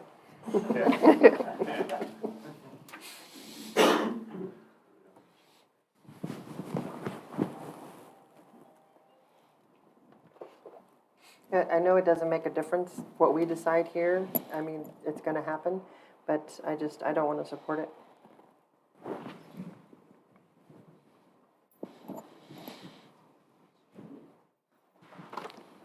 Well, I'm gonna have to disagree with you on this one. And I get your point. I do, and I respect it, but I think we've got such crappy roads in New Mexico already that encouraging heavier weight is just gonna help damage our roads. Leave me alone. And, so yeah, I don't think I can support this. I mean, I can support voting to oppose it. Okay, you ready to vote? Got anything else? May I make a comment? Sure, come up here and.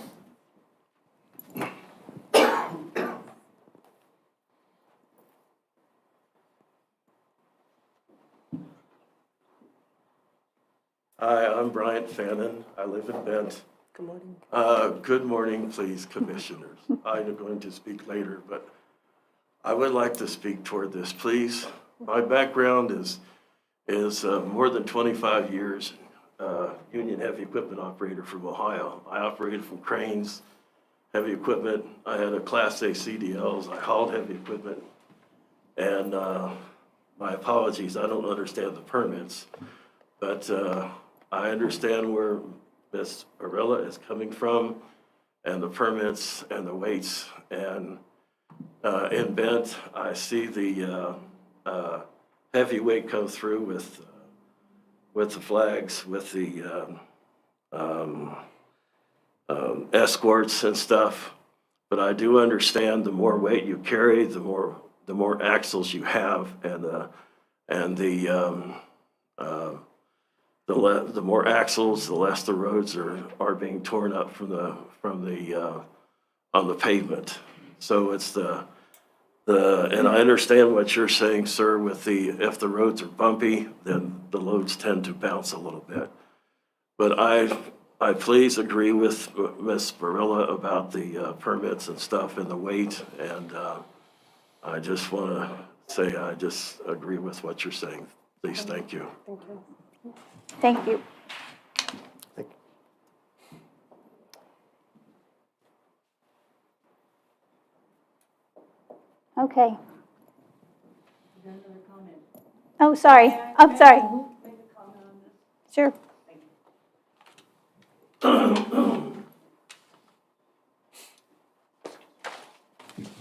Good morning, Commissioners. Good morning. My name's Pamela Lewis, and I'm an officer in the Lions Club, Evening Lions.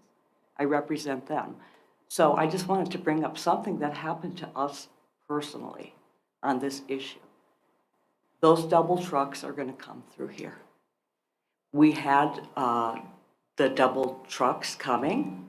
They're going to come from Mexico. They're uninsured if they get by. And they damaged one, smashed into another of our officers' yard, smashed his house, and smashed our Lions trailer. We host the gun shows. So we were out $5,000, okay? Because the Mexico, they don't have to insure them, and there's no way to enforce it. So we were out the $5,000. So I think that those trucks from Mexico that are uninsured are going to come through here, and we may lose some business. I agree with that. But our club had to pick up that expense because our insurance won't pay for it. There will be property damage. And, just on a personal note, I don't like the double trucks. I'm afraid of them. And if you get in an accident with one, what are the lives of our children as opposed to the business, so that we might lose? Okay? Thank you. And to add to that, absolutely, we have uninsured right now. I did 3 truck recoveries last year, all uninsured. I'm out $50,000 because of it, so I know all about the uninsured truck industry, and that is for the DOT that's supposed to be enforcing that, and it doesn't, so. They don't come through here. You know, those little fancy, read your license plate so you're not permitted correctly? No, they're no good. So, yep, agree. The DOT should be manned 24 hours a day. These guys are jumping in, coming before 6 in the morning, and then after 10 o'clock at night, they're coming through the block trucks that bring the block up here. You'll see them all at 5 o'clock in the morning.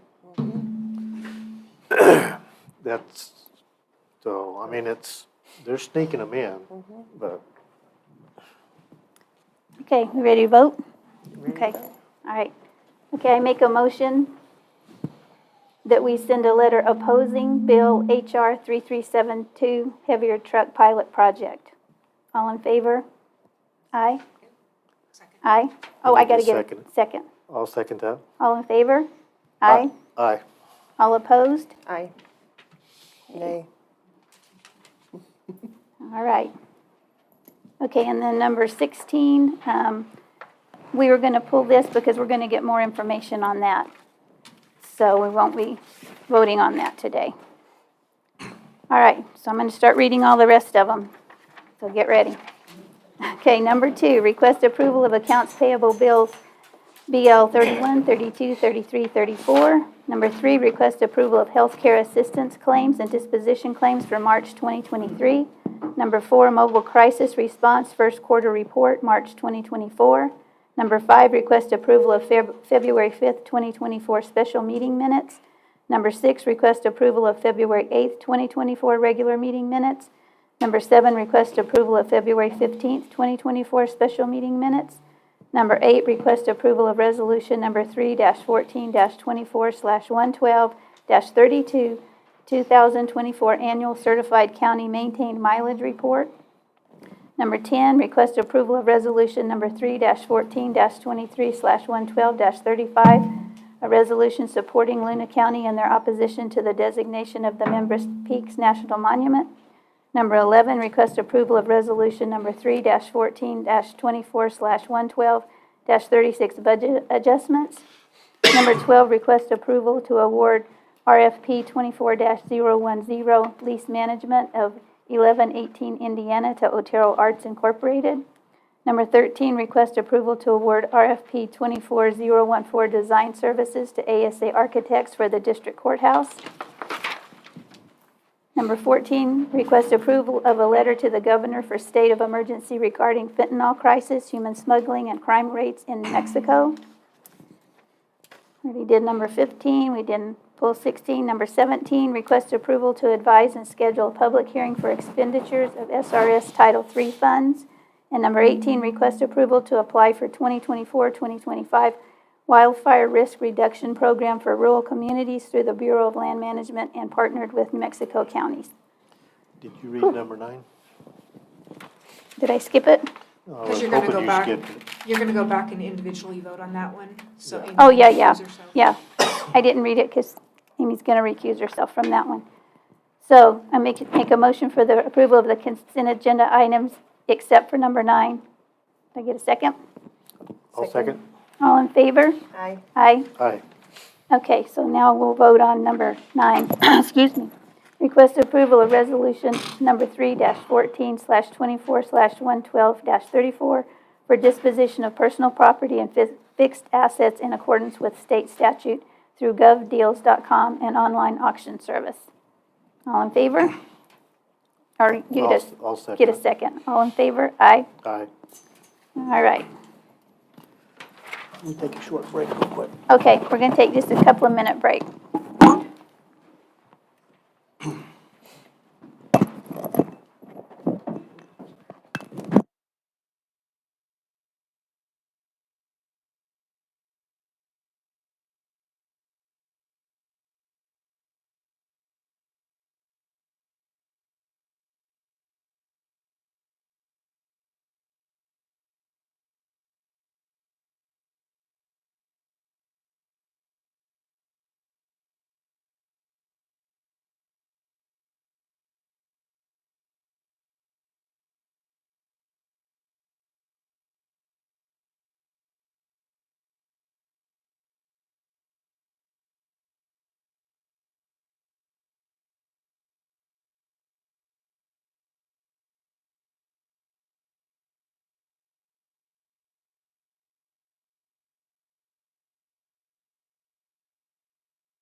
awesome sheriff happy birthday today. It's David Black's birthday. Woo! Happy birthday!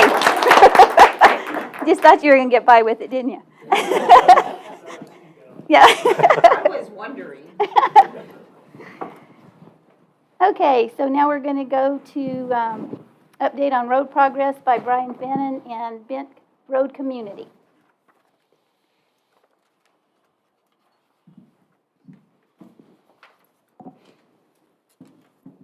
Good morning again, Commissioners. Good morning. Thank you for listening.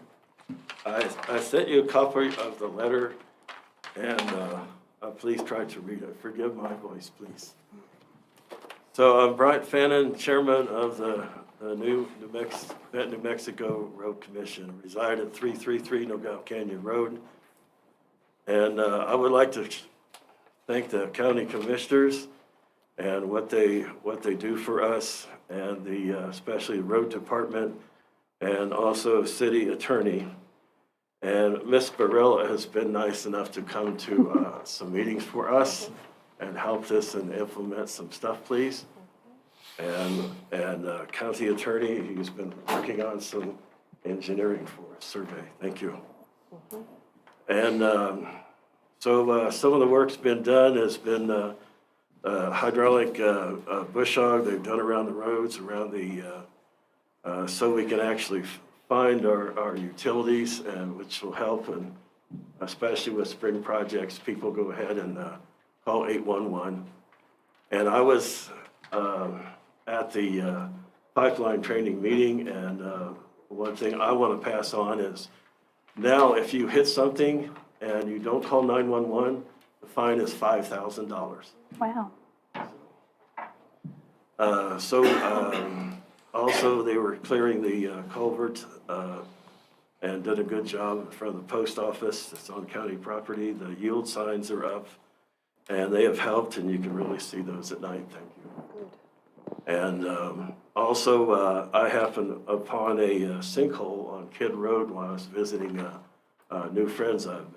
I've only been there 2 years, and it was kind of strange because I just happened to stop and talk to a neighbor and look down, and it's like, well, it was about a foot at the top, and it was 4.5 to 6 feet at the bottom. And I left a message to the road department, and I heard through one of my firefighter training officers that they put 4.5 yards of concrete in there. Otherwise, the delivery trucks would have fell through, and there would have been accidents. Wow. So, and so also appreciate the work in the future they will do on drainage and stuff. So, but I would like to also say something else.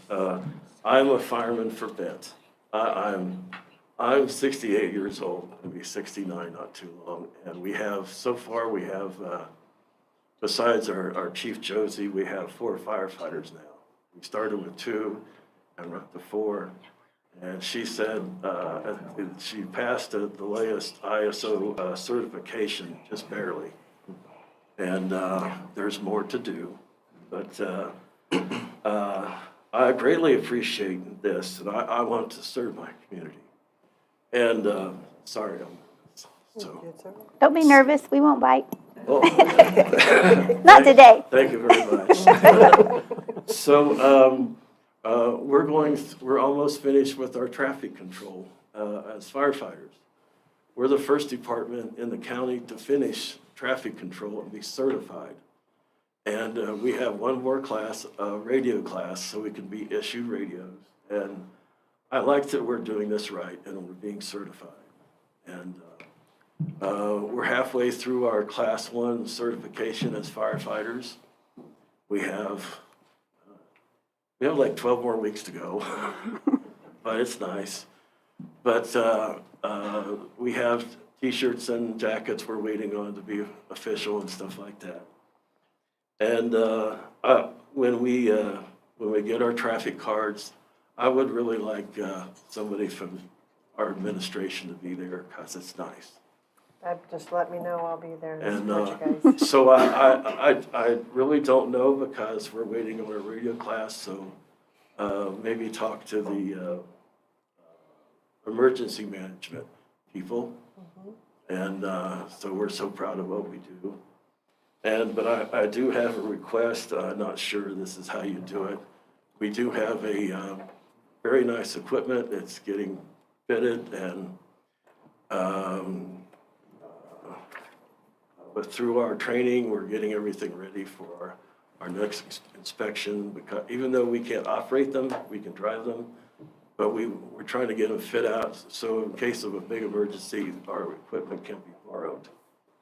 Since we are being trained for traffic control, and they were talking before about the elks, the accidents and stuff like that, we do have that. In fact, there was one that, as I came out of our training on Monday night, meeting, there was one, and I called the non-emergency 911 reported.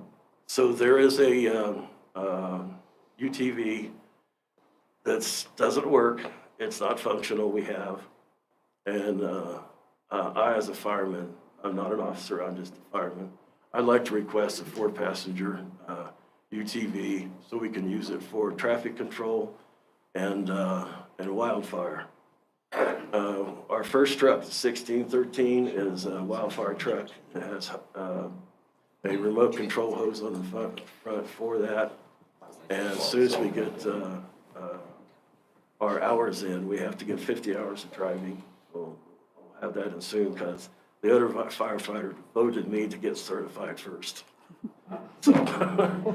So we'll be certified soon so we can go out and do, if there's an accident, we can go ahead and take it instead of Jackrabbit or Tularosa or whatever, because, we're closer. As Chris said, good, I won't get woke up at 2 in the morning. I'm retired, I have time. We have others that are retired, we have time. But so far, it's not counting our Lady Chief Josie, it's 2 women, 2 men. And it's a great environment. But I'm making that request, please. First, thank you. I've been worried about Benton Fire Department, so thank you for getting the points up or points down and saving it. That's good. Next, the funding request needs to go through Matt. Is that correct? Am I? Yes, and depending on their departmental funds, they may have the expenditures already. I don't know what their department looks like. But yeah, it would go through Matt. So I'll group you into an email? Thank you. Okay. And Thank put you you. in And contact. we all have different experience. I'm a retired union heavy equipment operator. Julio Baca, he's retired, and God, he's 80, but he's got great experience. And then there's other ones that, like Estella Davaros, she is great at doing our checkout. She's very exact, and we all help each other, so we have different skills. But I thank you for the opportunity. Thank you. Thank you. Very much. Thank you. Thank you for what you're doing up there.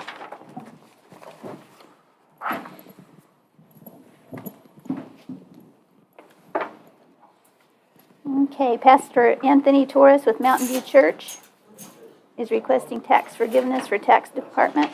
Good morning, good afternoon. Good morning. Not afternoon yet. Well, it's almost afternoon. In 2021, Billy French gifted us his building, his property that used to be Shooters. They're off the highway. I know we submitted some paperwork, but they needed the original documents. I know Billy had to go back and get those documents. I know some time had lapsed. We filed for the tax exemption in November 7th of 2022 is when it was filed in office. I know there was a lot of back and forth between 2022 and 2023. I will say this, everybody there at the county, at the office, they've been very helpful, and I appreciate their professionalism in helping us try to get this resolved. But for some reason, everything just took really long to get approved. And now we are being hit with 2022 and 2023 taxes totaling $5,134.88.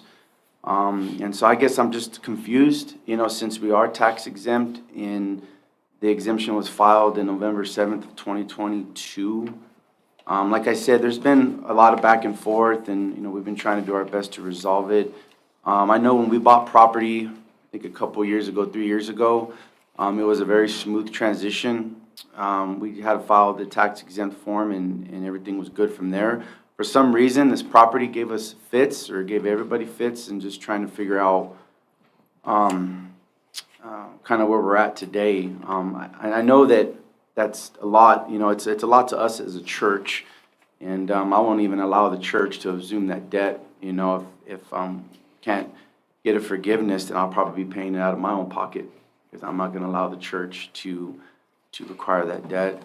And so we still are working very diligently to get a recovery center here, because that's the problem that this little town has, is fentanyl.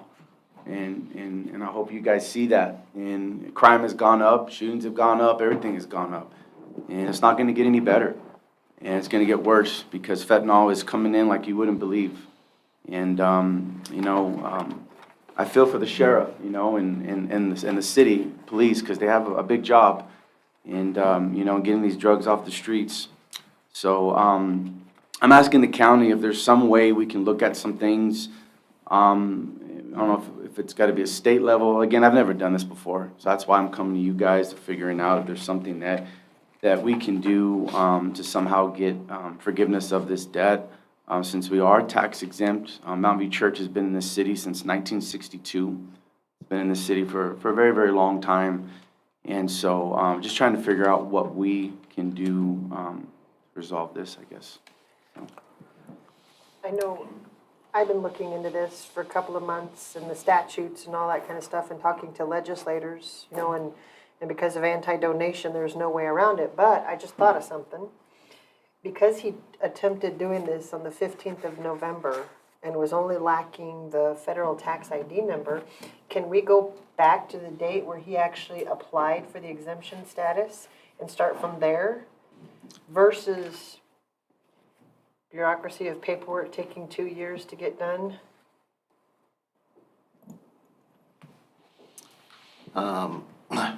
Unfortunately, it doesn't work that way. I understand the frustration and empathize with you, but the way it's written for all of the property tax exemptions, this applies to veterans, nonprofits, churches, is it doesn't go into effect until all the proper documentation and paperwork is filed, and depending on when it's filed, it may not apply to the year you're in, and not take effect to the next year. And, so if you're a veteran or a nonprofit, like, obviously you rate the exemption, but the way the statutes and the way the state applies it is, it can't go into effect until everything's been recorded and approved. And then depending on what point of the year, whether it could be that year or not, and you can't backdate it. And it's frustrating. But there was that November 7th date, but the deed was not recorded either until May of the next year. So we still couldn't backdate it to that November date. There's 2 statutes that cover disputing the tax bill, and that's 7-1-24. That one has a timeline of 90 days. It has to be within 90 days of the bill, so that one would not apply. But 7-1-26 may apply. And for that one, you have to pay the bill. And then after paying the bill, you can dispute the bill and request a hearing from the state to get it refunded. So that, or doing a petition in district court, are the 2 options. Unfortunately, our assessor and treasurer and county commission have no authority or ability to do anything. But if you want to come by and talk about that statute and how that could work, I can't give you legal advice, but I can just kind of show it to you without giving you legal advice. Sure, sure. Well, I mean, if if I had the means to pay it, I'd pay it. The church had the means to pay it, we pay it. Just don't. That's kind of where we're at right now. And so, Did you ask Lamar yet? Lamar, so here's the thing with that whole thing is that TMZ got ahead of themselves a little bit. So, I mean, we're still working with them. And I had actually a company come down last week and look at it, and they said we could be up and running in 6 months. Problem that we're running into right now is that whoever takes that over, we're gonna have to get fire suppressant system in there. And that is where the roadblock is right now. And so we had this company back out last week to say there's just no way, if we put a fire suppressant system in here, that's a lot of money. So right now we're still, as a matter of fact, next month I gotta fly to LA, because I gotta have a meeting with Lamar and his team to figure out what we're gonna do next, I guess you can say, so. Have you engaged with the Sacramento Mountain Foundation? No, sir. I would reach out to them and talk to them about both this bill and the fire suppression system and what you're trying to do.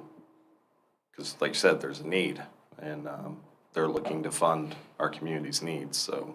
If I can, I'd love to get that information from you. Yeah.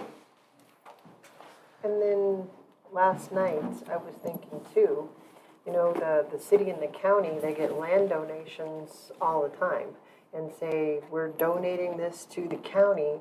You have 10 years to put a recovery center on it, or the property reverts back.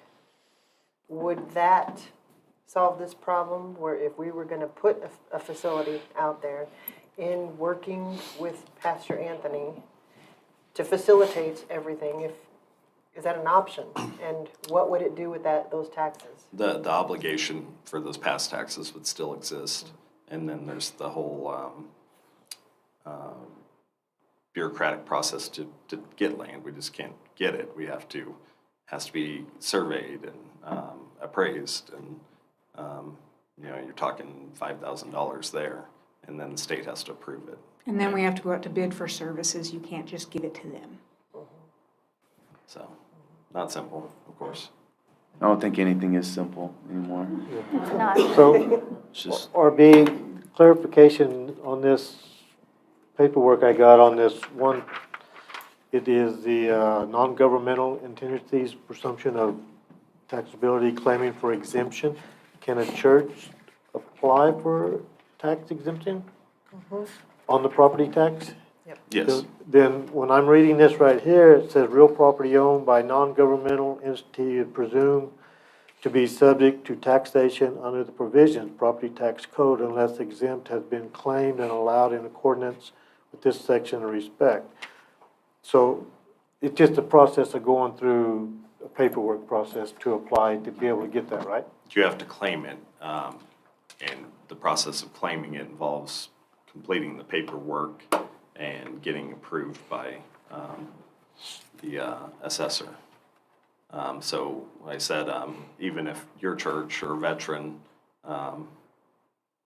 you rate it, but you don't get it until you have, as a veteran, you have to get some document from not the VFW, it may be the VA. I don't know. It was a pain in the ass to get it here, and it took several months. Shocking. And I missed the deadline, so I paid an extra year, or I didn't get the veteran discount exemption that year because of that.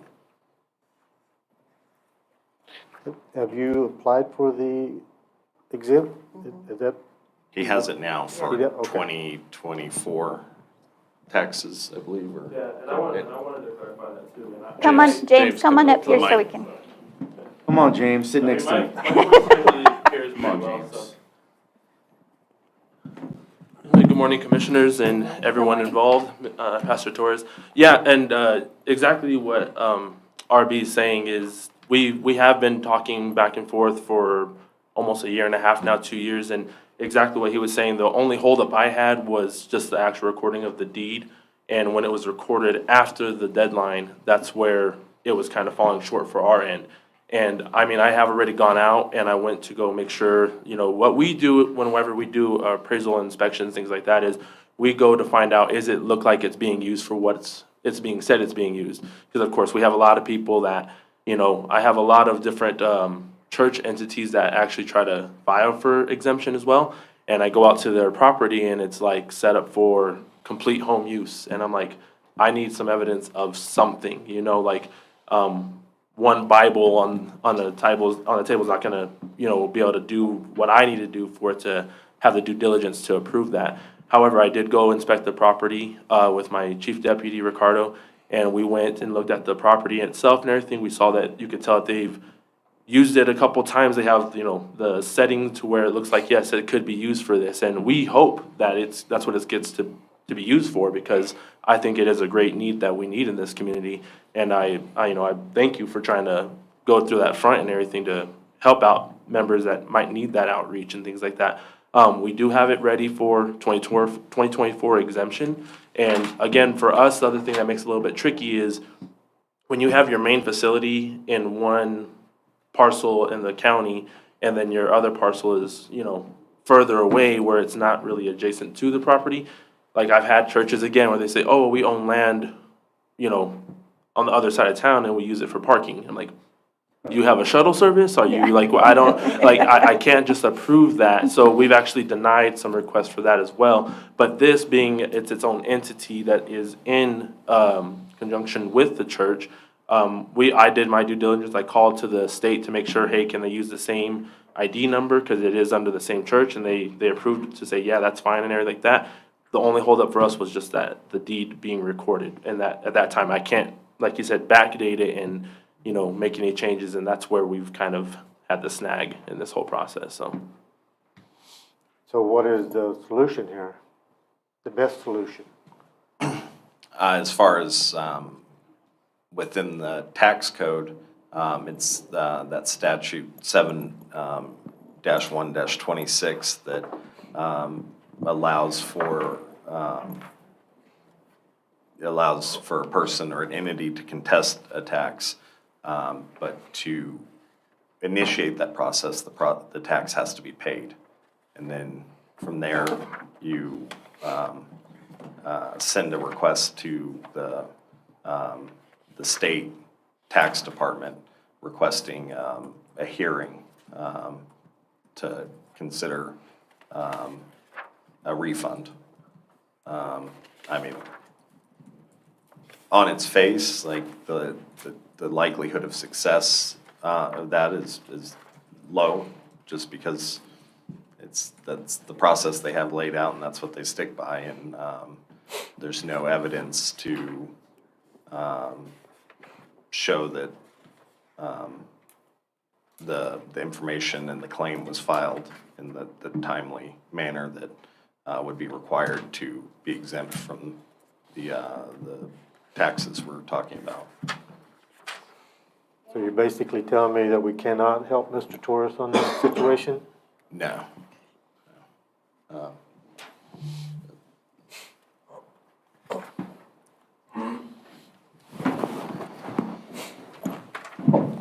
Laura Whiteside, Otero County Treasurer. Good morning. Good, how are you? Good. RB, I believe 7-1-26 is not regarding property taxes. It's not in the property tax code. That's income tax. I was worried about that, but the whole first section is just administrative. So I thought possibly it applied to all taxes. So I'm not sure. Okay, well, property tax code starts in Article 35. Yeah. So I don't believe it's relevant to him. I would love to find some help for him, but I don't think that's going to help him. Harvey, I will say there's a case talking about suppressor law and taxes. Would you come on up so can you speak in the microphone so people at home don't yell at us? No, I will sit down. There's a suppressor court case going through right now that's using that same statute to counter the tax on suppressors. So it doesn't just apply to income tax as far as I know. Okay. So I don't know if it's passed or not. it applies to pew-pews, so then it might apply to property too.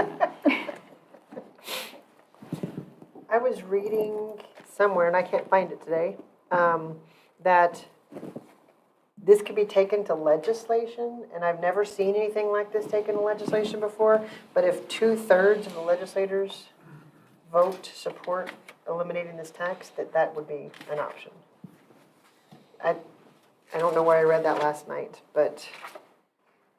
If you got them to agree on 2/3 of anything, it would be a miracle. That sounds like it might apply to a tax in general, like if we wanted to get rid of GRT or property tax, but I don't think it would apply to a specific individual bill.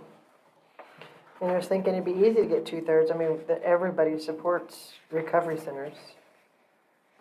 I mean, or we could just, I can get a hat and do an offering right now, and we just take care of this. Yeah. Do a little sermon real quick. There you go. Yes. I will I'm all donate. for passing the hat. I know. Mhm. I'll Yes, sir. donate. Can I offer a comment? Yes, please. So, this is Jim Hammond from the hospital. What's the amount we're talking about? $5,000? Approximately, I believe. 5,181.51. We'll donate it to you to cover that. Oh, yay! He sent us other communication about other needs from your organization. It sounds to me like this is something we should take care of. So Thank you, Jim. maybe that'll Makes give me you cry. one thing today to be able to. Thank you.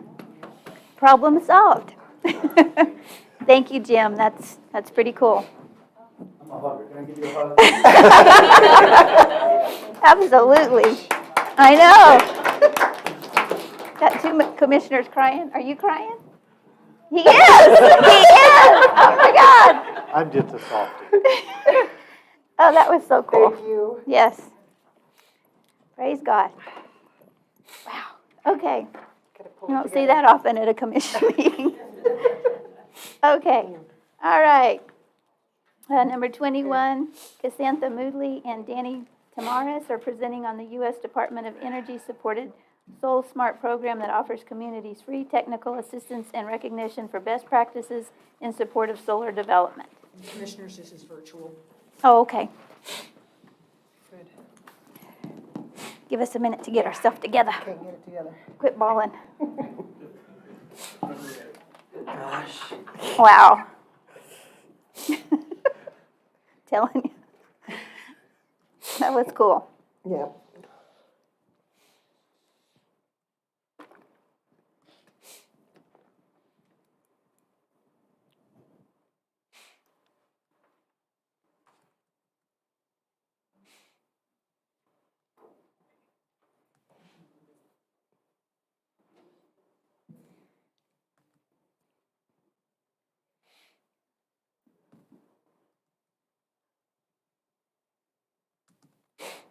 Probably need to tell her you're ready. Can you see okay?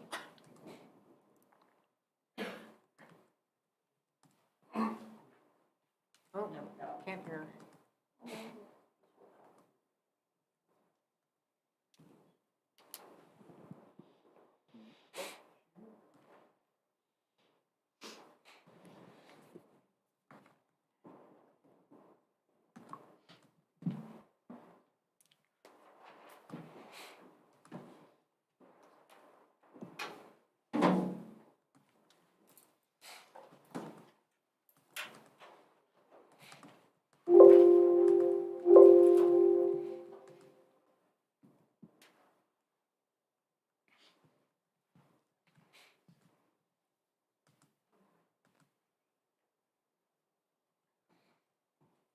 We'll have the tech people fight with this because I fight with it all the time.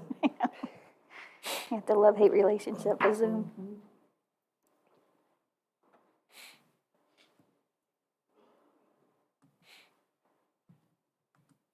He has her microphone muted. Are you muted?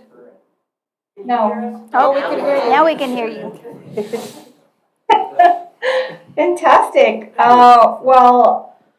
Good morning, commissioners, and to all those in attendance. A special thank you to Commissioner Barella for inviting me to join your commission meeting today. My name is Casantha Moodley. I work for the National Association of Counties. the National Association of Counties works to essentially strengthen America's counties by serving all 40,000 county elected officials and the 3.6 million county employees that work for county governments across the U.S. We advocate for county priorities in federal policymaking, and we also promote best policies and practices in county governments. And since the county of Otero is a member of NACO, I'm here today to inform your county about a free technical assistance program that essentially helps local governments address the growing solar interest in their jurisdictions. I have a brief presentation to share with you, and I'm hoping I don't seem to have access to share my screen. Would it be possible for me to do that?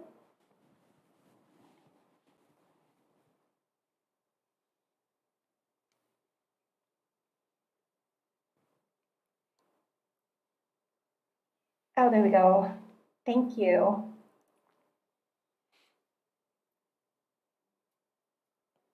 Can you all see my screen? Yes. Perfect.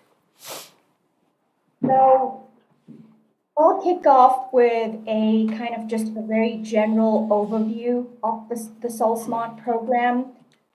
So this program is essentially a national designation and technical assistance program that helps local governments like yours make it easier and more affordable for residents and businesses to adopt solar energy. And this includes everything from rooftop solar on residential and commercial properties to large-scale utility solar facilities. The program is funded by the DOE, and through this funding, the program offers free technical assistance that helps counties streamline their processes and policies so that communities can benefit from clean energy investments in your jurisdiction. Through this program, your county will essentially adopt national best practices to support solar development in your community. And for all of your efforts, your county will be rewarded with a SolSmart designation that will give your county national recognition. As of last month, there are 516 cities, towns, counties, and regional organizations that have achieved a SolSmart designation. And I believe in the state of New Mexico, there are 4 SolSmart designees. These are the cities of Albuquerque, Las Cruces, Santa Fe, and I believe the Santa Fe County has also just received a designation. The SolSmart program focuses on local government action because local governments can help reduce the soft costs of solar development. 65% of the cost of the solar PV system is really not related to the hardware. 65% of those costs come from solar permitting and inspection, the installation labor, interconnection, and so many other things such as supply chain costs and so on. The program helps to essentially clear the pathway for counties to reduce these costs and take a more proactive approach to solar development in your jurisdiction. A few ways in which local governments are reducing these costs include streamlining permitting and inspection processes, facilitating group purchasing of solar power, and also supporting consumer education, so that's education of residents as well as local businesses. In terms of the type of support that you can expect to receive through this free technical assistance program, you should know that the SolSmart team includes a total of 14 national organizations with very deep expertise in solar development. And this expertise is really, the breadth of expertise, I should say, is wide-ranging. So it ranges from design and engineering to procurement, feasibility assessments, as well as policy and market development. So any kind of assistance or any specific needs that your county may have, the SolSmart team will will be able to provide your county with the best available information. If you choose to participate in the program, your county will be assigned a technical assistance provider. who will be your primary contact throughout the process. The delivery of technical assistance can be tailored to fit your county's needs, and we offer various avenues for you to receive this assistance. There's a thorough resource library. You could do this via email, and I should mention that there are tons of templates. Since there have been 500 other communities that have gone through this process, there's a very clear, not just process, but pretty much a template for everything that your county would like to do with this program. So you wouldn't be starting anything from scratch. And then just very briefly on the Soul Smart designation program. As I mentioned earlier, if your county chooses to participate in the program, your county will also become eligible to apply for what is called a Soul Smart designation. And that essentially is an award, and you receive national recognition if you go through the process and adopt some of these solar best practices. There are 4 levels of designation. These include bronze, silver, gold, and platinum. And for each designation level, there's a set of criteria or best practices that your county will select based on your community's goals and priorities. Essentially, the program provides a very long menu of options to choose from. And as an example, on the slide, you'll see at the bronze level, one of the criteria includes having an online solar permitting checklist, or just having a landing page on your website which provides residents and local businesses with a little bit more information about solar in your jurisdiction. These criteria are associated with a point system. So depending on the types of actions you take, there are certain points that your county will receive. And when you get to a certain threshold, as an example for the bronze level, that's 60 points. If you get to 60 points, you can achieve a Soul Smart designation at the bronze level. The entire process is flexible, meaning that your county can select the process and criteria that aligns, again, with your community needs and priorities. And in working with your assigned technical assistance provider, your county will also have a very clear work plan and schedule that works best for you. I think that's it from me. I just want to say thank you for your time and for allowing me to share this opportunity with your county. If there are any questions or requests for additional information, I've provided our email address here, but also happy to address any questions. Thank you. Any questions? No, I called for that because she was trying to set up individual meetings with us, and I said, just do it at the commission meeting. Be easier, Yes, yeah, much that's easier. fine. But after seeing that, I don't know how much of it really applies to us. We don't do permitting. We don't, but we could certainly support solar development in the county. And if you are in support of this, I would like to work with Ms. Moodley to see where we can get involved and what we could do. And then bring it to you and see how far we want to go with the program.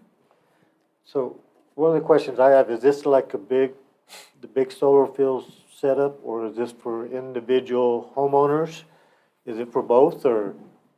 It is for both, absolutely. So this is for your kind of residential rooftop solar to kind of, installing solar on commercial kind of properties, even on your county buildings or public-owned property, as well as your large-scale solar. In general, the program is designed to kind of support solar development at any and all levels.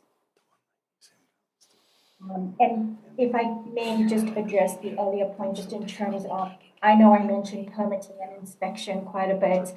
I should mention that the Soul Smart program has also developed different pathways for counties, because it understands that counties have different authorities in terms of land use, zoning, permitting, and so on. So there is a standard pathway for counties who do have authority in those areas, and there's also a separate modified pathway for counties that have limited or restricted authority in terms of land use zoning as well as permitting. So, depending on your county's authorities, and from what I'm hearing, you may likely need to follow a modified pathway to achieving Soul Smart designation. If you want to get more information, that's good. I mean, buildings and homes, I have no problem with, but I don't want any big solar fields. No, I'd like to work with her and see what our options are. Okay, yeah, that Thank sounds you. good. All right. Thank you. Ms. Moodley, I'm the county manager. I'll be reaching out to you. Thank you so much for your time. Thank you.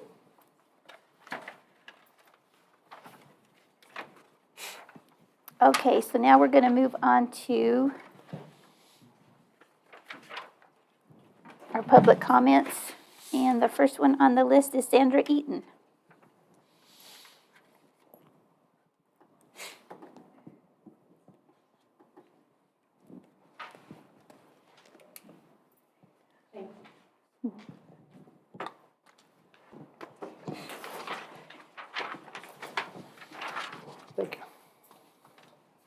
Thank you. Thank you. Those photos will give you an idea of why I'm here, and I thank you, commissioners, for allowing me time to speak.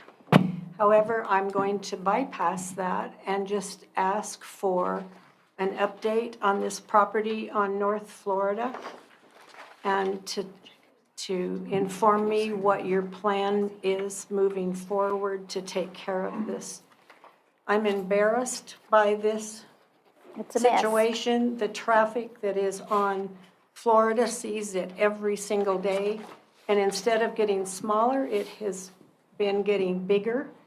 And they are running a business from this situation. They are selling their trash. Ugh. And I've seen it, and I've seen it over and over again. So I'm not going to give you all the details. Mr. Matherly told me 9 months ago this was going to be a long process. So that I don't, I'm to the point where I'm about to ask my husband to go take care of it. Because it's been 9 months and it just keeps growing and I'm tired of it. So I want to know what is being done and what your plan moving forward is for this property. Which property is it? On North Florida, 4400. It's right by Casey Road. It used to have that tree laying on top of the house. Yeah. I know where it's at. Yeah. Okay. There's a brand new mobile home right to the Right. Yeah. Right. And we spoke of this earlier during, I did hear something about it, but I wasn't sure what was being addressed. So, is it still in the works to get the? RB, you want to kind of update her on that? I don't remember what Jacob said specifically. I think he said this was the one he was going to file on. Here he is. Yeah. Come sit down here so I can talk to you. Uh-oh. You better watch out, buddy. I have volunteered my husband to go clean it up, and he's 83 years old. So I think that those two men that are there should be able to clean this place up. Right, and we've been in contact with them, trying to get them to clean it up. They did a little bit, and now it seems like they're getting a lot more put Because back on they're there. bringing it back. So they're not in compliance with us, so that's probably gonna end up in. Okay. And I'm hoping within about 45 days, I have everything set to where we get it into court and start moving with that process. Then that decision is on the court. So we don't have any control what the court tells them to do. We just push it to them to try to get it. Commissioners, this one could fit, we see how the owners respond to a fine. And if that is, blown off and it doesn't change, then that's one where we potentially go in and use the county's authority to take care, because it sounds like it's capable individuals that could handle it but choose not to.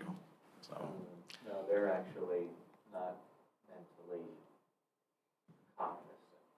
I think there's some compromise there amongst the two.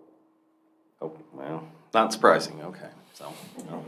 Well, they came after me when I was taking the pictures. They didn't seem compromised to me.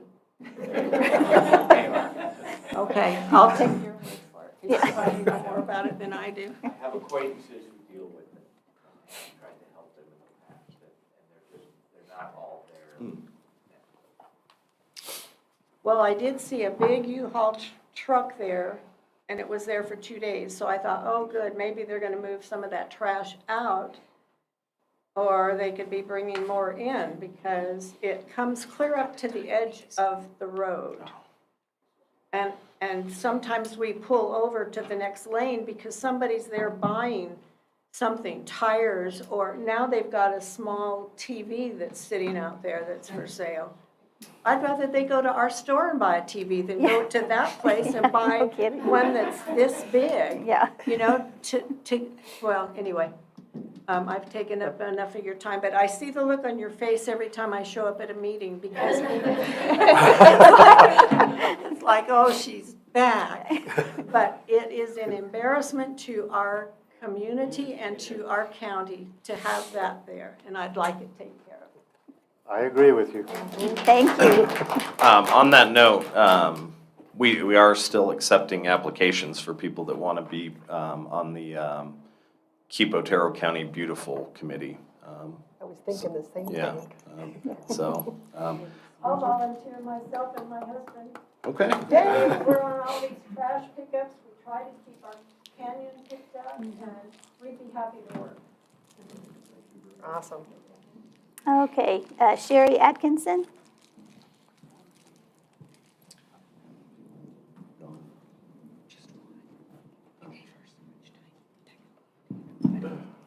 Unlike some of my prior visits, this is going to be pleasant. Yay, we like Pleasant. Commissioners, I'm sorry to interrupt, Rebecca. I didn't time that. I wasn't paying attention, so in fairness, Yeah. Brian, I think we probably should just not time any today. Okay, that's good. But you don't get an hour. All right. Okay, I'm Shara Atkinson, and I'm with Otero Arts. I'm a member of the Board of Directors. And Ms. Strawbridge is here too, and I'm a member of the board. And our agenda item was taken care of in the consent agenda. Yes. But we just wanted to appear and tell you that we appreciate your faith in us to extend the lease for another 4 years. I suppose it's 4 years, I don't know. But anyway, we will be happy to continue to provide excellent arts events and anything we can do for the county. Okay, All well, right. thank you. Thank Thank you for you. coming in. Thank you. Thank you. Yes. Thank you for what you do. Thank you. Chuck Andreas? Okay, this one we gotta use a timer. Yeah. It's still morning? Yeah. Good morning, Yeah. Commissioners. I'm Yeah, it Chuck is morning. Andreas from La Luz. This might be coming up at the new business, but I'm going to go back to February 15th on a special meeting you guys had. And it's been brought to my attention, and I didn't catch it. It's something you had said, Amy, and I wanted clarification. What was the February 15th meeting? It was the lodger's tax. Oh, okay. The free money. But anyways, I went back and looked at this, and it is, you did say this, and I just want clarification. So it's a question, not a comment. So on the YouTube recording, at the 26-minute and 13-second mark, you mentioned, quote, use 5% of the funds and put it away for a laundromat, for temporary housing, in which they're going to say a tent city, which is what they want to do, end quote.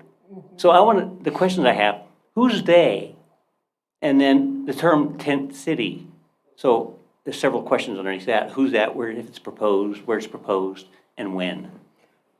I wasn't proposing to use it for that. I was using an example as the funding that was allowed to be used for this lodger's tax. I don't want a tent city in Otero County.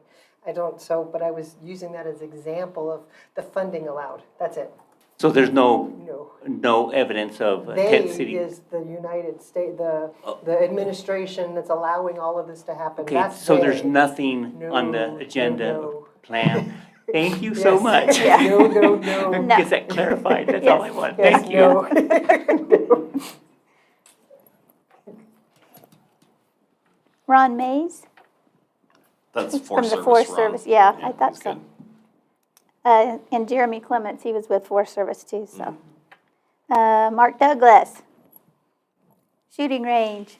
Did you want to speak? No, I was going to wait until Commissioner Barella. Okay. does the video. Okay, then I'll take you off this list. Okay, Garrett Schultz? Oh, you're with Mark, okay. Man, that was easy. I had a long list and only a couple people spoke. All right. Okay, so we'll move on to our new business. Number 23, request approval of resolution 03-14-24/112-33, approving the issuance of bonds by the Tarrant County Cultural Educational Facilities Finance Corporation on behalf of Christus Health to finance or refinance the cost of health facilities located in Otero County. Does anybody have any comments or? So Commissioners, representatives from the hospital are here, but this is, it's what's known as a private activity bond.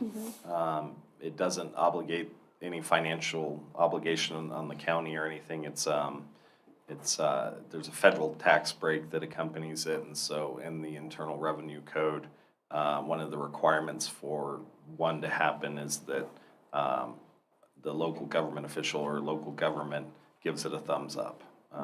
Obviously, it's going to improve our health facilities and potentially expand them, so I don't see, there's no real downside that I'm aware of. Okay. So that was my only question, if it affected our bonds in any way or anything, so. Okay, you have any questions? No, any questions? All right. So I make a motion that we approve resolution 03-14-24/112, number 33, or -33, approving the issuance of bonds by Tarrant County Cultural Education Facility Finance Corporation on behalf of Christus Health to finance or refinance the cost of healthcare facilities located in Otero County. I'll second that. All in favor? Aye. All right, passed. Thank you so much. Thank you. And thank you for helping Anthony. That's amazing. Okay, yeah, go make people well. Thank you.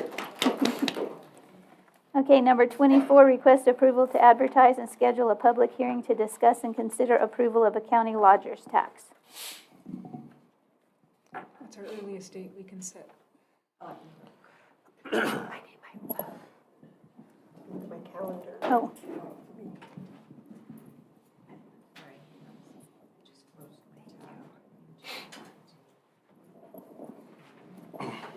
It's gonna take an act of Congress trying to set a date. I know. Yeah, we know.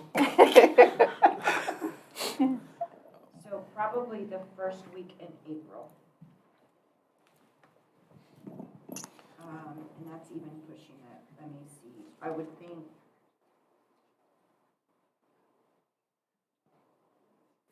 I'm available on the 2nd.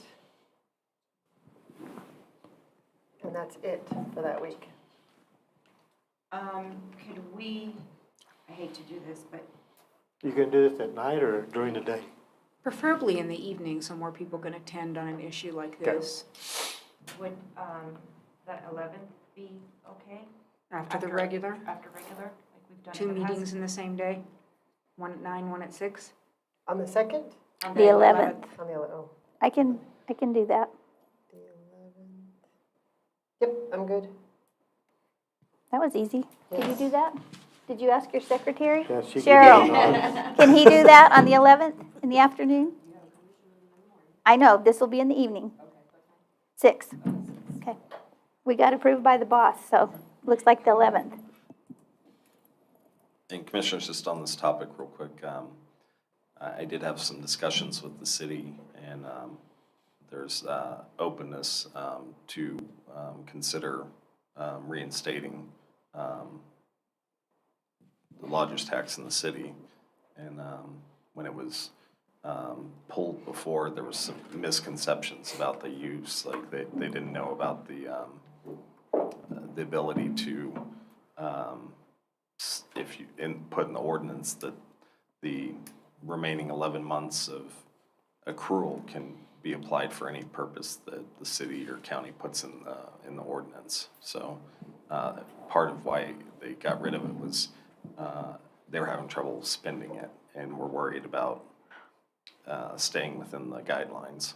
so. We won't have trouble spending it. No. No. No. No, Tom, not for you. They gotta have a good road to get into town to have the things, so, there you go. Okay, so we need to vote on this meeting, or no?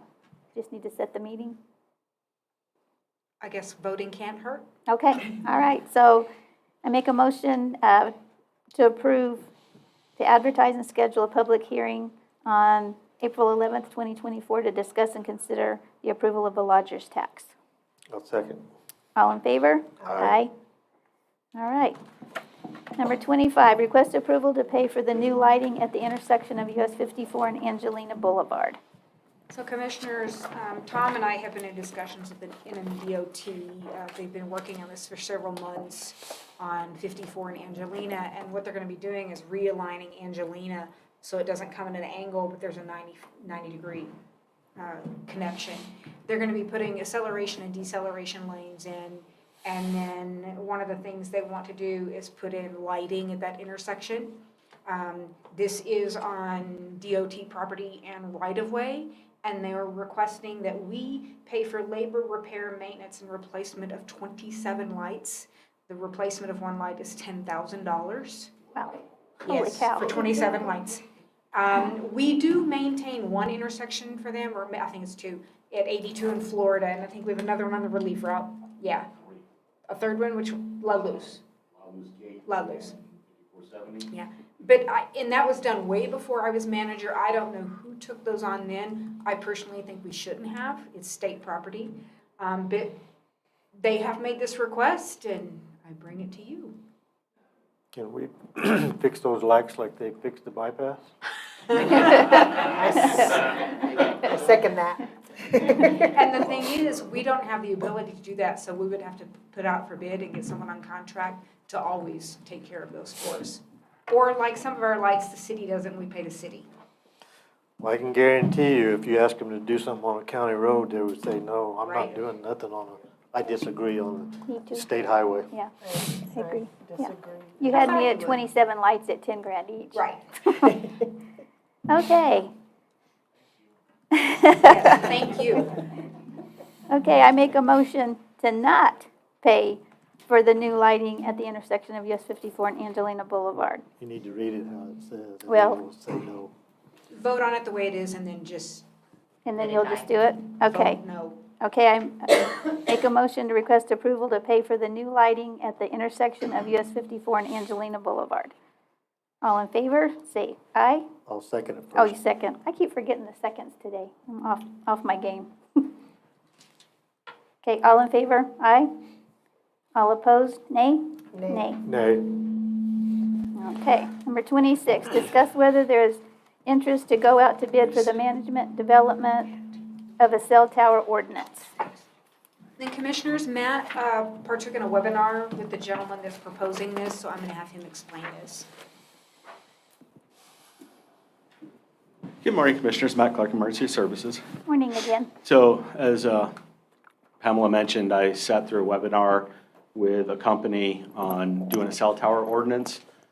I believe, Commissioner Barella, I believe you talked to the same individual up in Farmington during Association of Counties.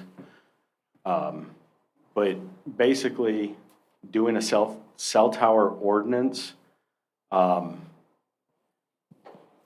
with the broadband initiative, the 5G initiative, there's going to be more and more cell towers that go up across Otero County.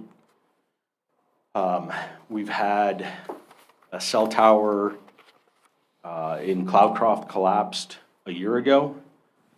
No one really pays attention to the cell towers for maintenance. There's required maintenance. The companies are supposed to, but a lot of times once they throw it up, they're there and they're gone.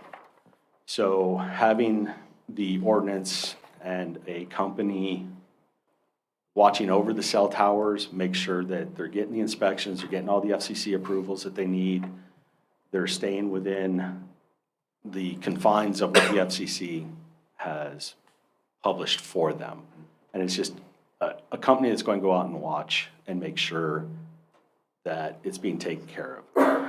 McKinley County has, I think, 95% of the towers there are watched by this company.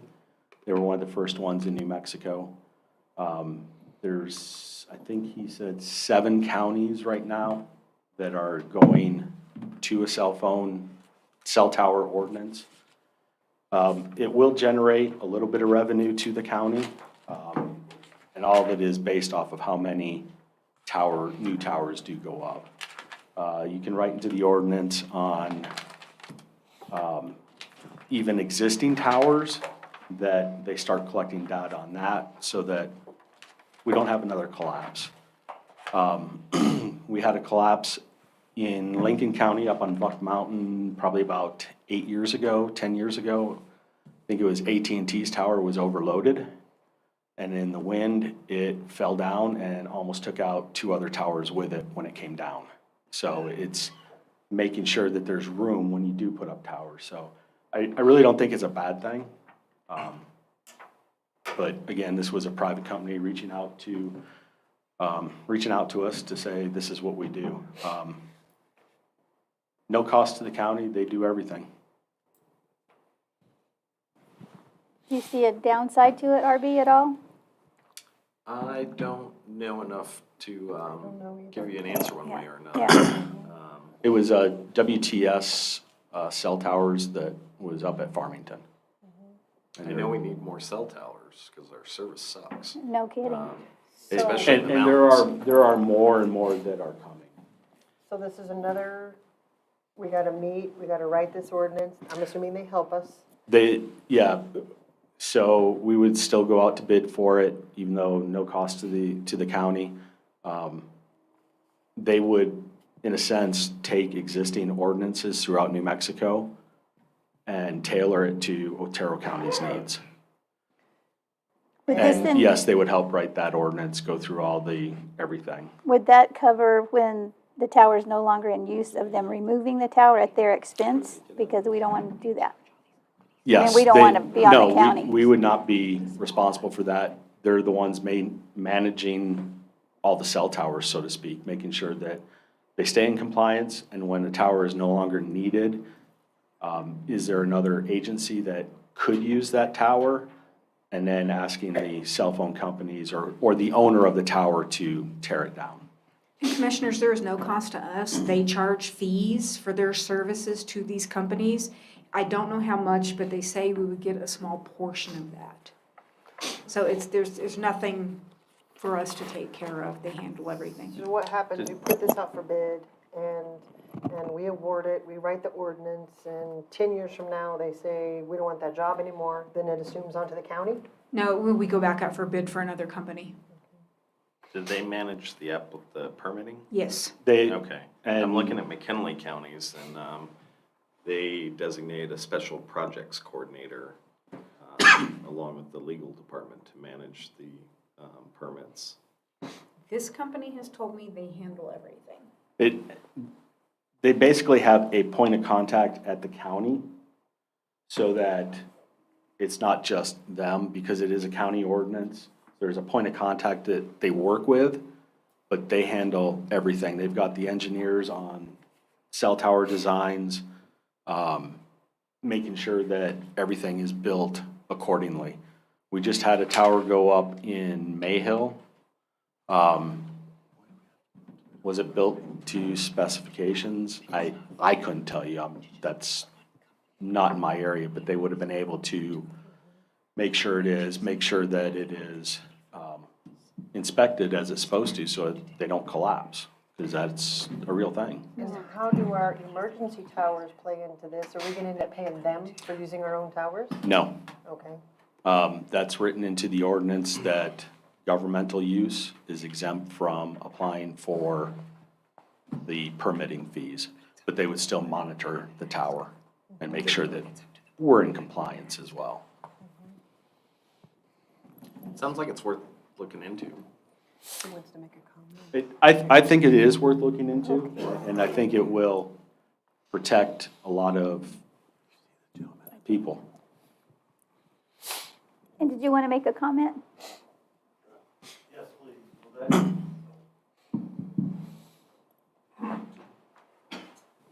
Yes, please. Brian Fannin, good morning again, please.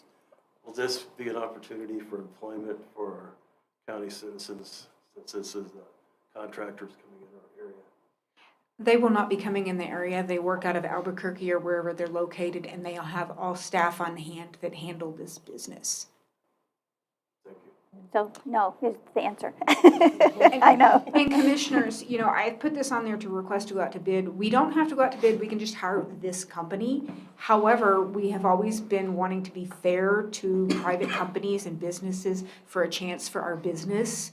I personally would rather go out to bid and see what there is out there, but that is up to you. Okay. All right, I think it's a good idea. Okay. I do. Okay, anything else? Nope. All right, Do we need a vote to go out to bid? Yes.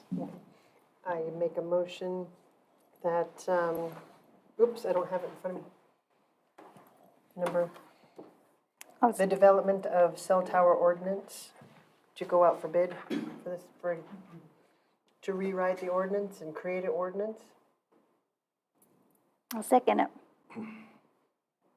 All in favor? Aye. Aye. Aye. Okay. Okay, that's, all right. Commissioner Matherly? Well, this is kind of a short month for me, but I spent a lot of time with 100% Otero. They had an event in Chaparral. I think it was a good event. I would have liked to have seen more residents come in and take advantage of it. I know that we gave a lot of dog food out. They hauled a lot in and we gave it out. It was a good deal. There was every social worker, every caregiver, healthcare. It was a great deal. My hat goes off to 100% Otero. They put a lot of time and effort in it. And on that note, also, I would like to thank Amber from the county, Sylvia, Amy, and Animal Control for everything that they did. I just kind of stood there and helped Amy. But anyway, I'm going to be working with John Wheeler on a few items. Next month, hopefully I'll be able to ad-lib a little bit more on that. One also, last night I went to a little program across the street at one of our county buildings facility. It was a dinosaur deal. It was awesome. It was. Yes.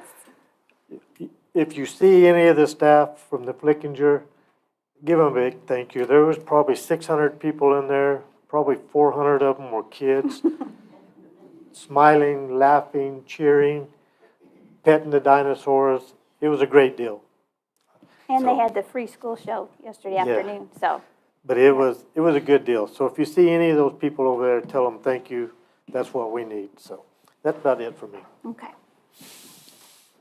My turn. It's your turn. Okay. I attended the NRA banquet, worked with 100% Otero and chaperoned that event. Could not have done it without our great Sylvia. She was the keynote right there, our interpreter. Yes. Yep. Attended several resiliency meetings with NACO on Zoom. I was invited to a kind of a ribbon cutting or construction talk about. They're bringing broadband to Cloud Country. So I'm very excited. Yeah. So I got to go be part of that ribbon cutting. Attended some housing meetings here and there. The pre-primary convention in Albuquerque. I did go to the Weed community meeting. There was a huge amount of people there. It was a really good meeting. Thank you, RB, for everything you're doing to help them with the community center and all of that, I think. How did that go? As far as like, I sent a bunch of information to them. Did they talk about the lease and Oh, yes. stuff? Okay. Yep, they definitely did. They're concerned with what is up in the air, using the grounds for emergency services, what's going to be taken away from them, what's going to be allowed. They absolutely want to keep their building. That is the biggest thing. Both buildings? They do want to keep both, but that community center is their culture. And Yeah. almost 90% of them are adamant about keeping that. They did find insurance, you probably already know, for it.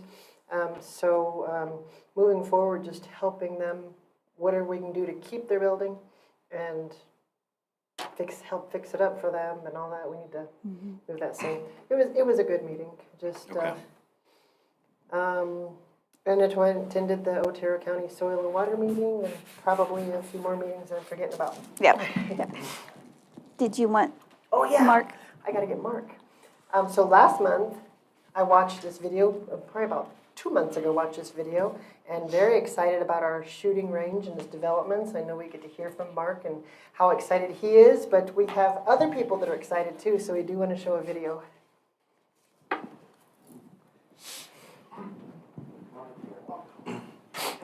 I'm not sitting up here by myself. Thank you.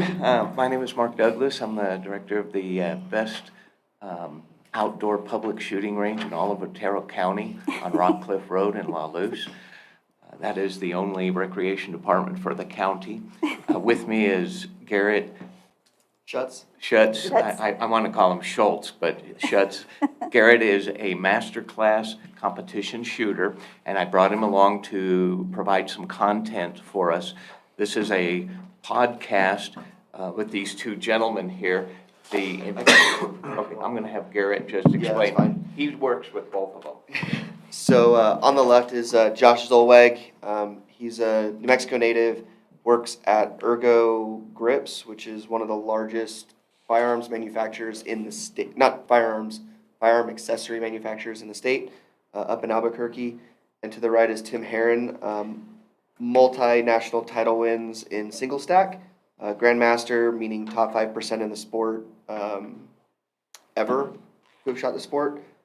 20,000 plus followers, and owns a training facility and a range himself. And you'll hear that they both came down and visited our range here. And this was, again, thank you for having the faith in me to make some improvements to the range. We added 4 additional general purpose bays, which would take congestion off of the original 4. So the shooting club uses bays 5 through 8 along with our firearms instructors or any organizations or organized events. So these two gentlemen hadn't been down to the range. And Garrett was former president or vice president of OPSA. Last year I was president of OPSA, Otero Practical Shooting Association. I'm currently the treasurer of that organization. As well, last year I was the section coordinator for New Mexico for USPSA, which was not just New Mexico, it also included El Paso and Durango, Colorado, but primarily New Mexico shooters that shoot in USPSA. So my job was to coordinate the state championship match or our sectional championship match and run the local club here. And the local shooting club's been using the facility since 1995. And so they hold matches which draws individuals from all around the state to our facility. So that's our relationship with the what we call OPSA. Make it a little less, little easier to spit out. This was amazing. Yeah, what I'll add in is we invited, and I say we as the club invited, put out a call basically to all the other clubs in the state when the bays were done. We wanted to showcase the range, we wanted to showcase what we can do, and also to lightly kind of put a bug in the ear of the new section coordinator, Mexico coordinator, to have this as a potential host for the state championship matches. So let's go ahead and we'll listen to them. I found it very humorous. Hopefully you will too. I think maybe a couple times a year it would be worth going down. I agree. Doing. So we But did. anyway, So we did the Roswell Yep. match. We helped those guys clean up, put things away, and kind of while we were talking to a few of those guys, we kind of talked 3 or 4 of those guys into actually coming all the way over to the Alamogordo match. So from Roswell to Alamogordo is about 2 hours. So, but if like where we were, like Ruidoso is kind of like, it kind of splits the two, but just also about 20 or so minutes north, like en route between the two of those. So we went back to Ruidoso, had killer dinner and wine and things like that at our Airbnb. But it was great to kind of talk some of the Alien City guys there in Roswell to come out the next day to the match in Alamogordo. So. Yeah, and the Alamogordo match was, I was super impressed. Again, a facility and a club I've never shot at, but I think their club is going to host the New Mexico sectional this year, and it's obvious that they're taking that seriously and preparing, because they already had what was a nice facility, but when we got there, they were building like at least, was it 5 new bays or something like that? Yeah, it was. I can't remember the name of that. It's like the Sidney Paul Gibson range, like Memorial Range or whatever, that's been there in Alamogordo for a few years.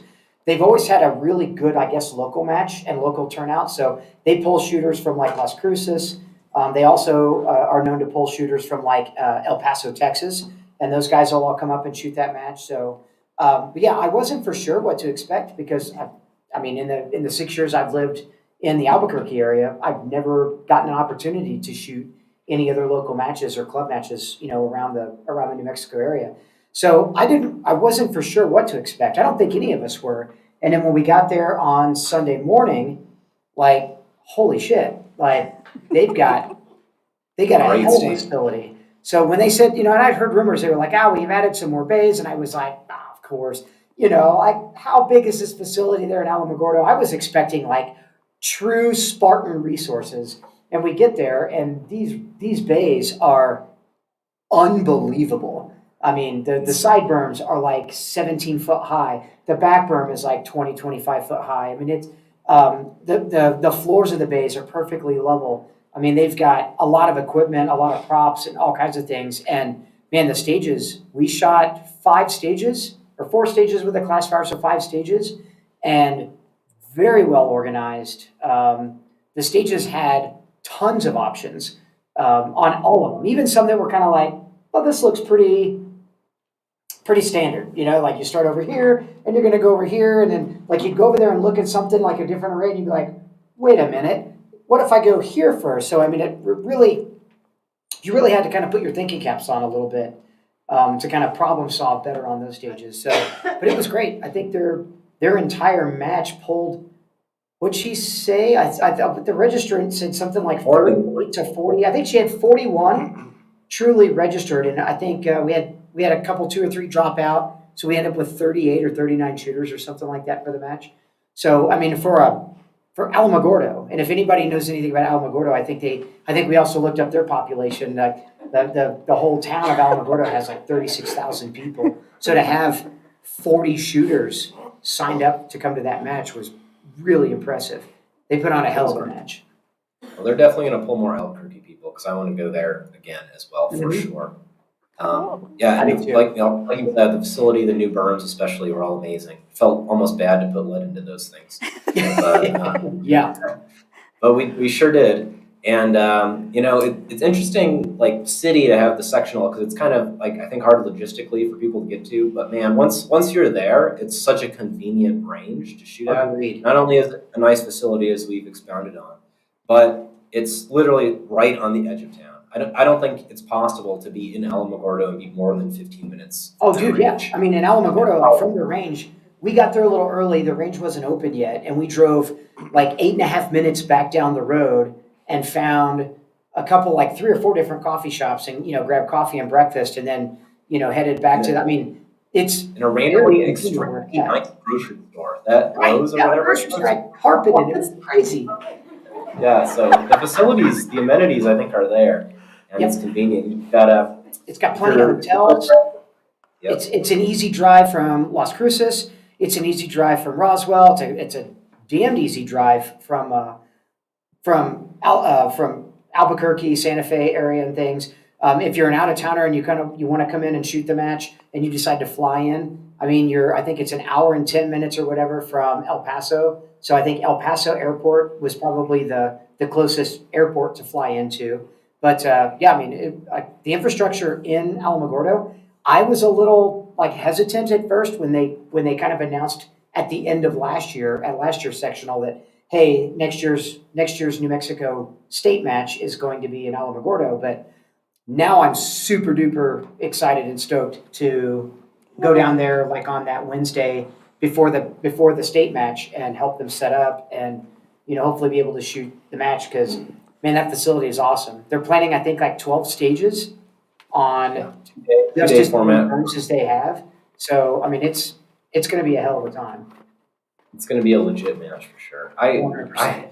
agree. When I heard that the sectional was going to be in Alamogordo instead of Albuquerque this year, which makes it super easy for me, I was kind of pissed off, honestly, and I didn't get it. I was like, hey, horrible. But after That's how we being feel. there and seeing the quality of the match that they put on, how awesome the facility is, I'm actually excited to go down.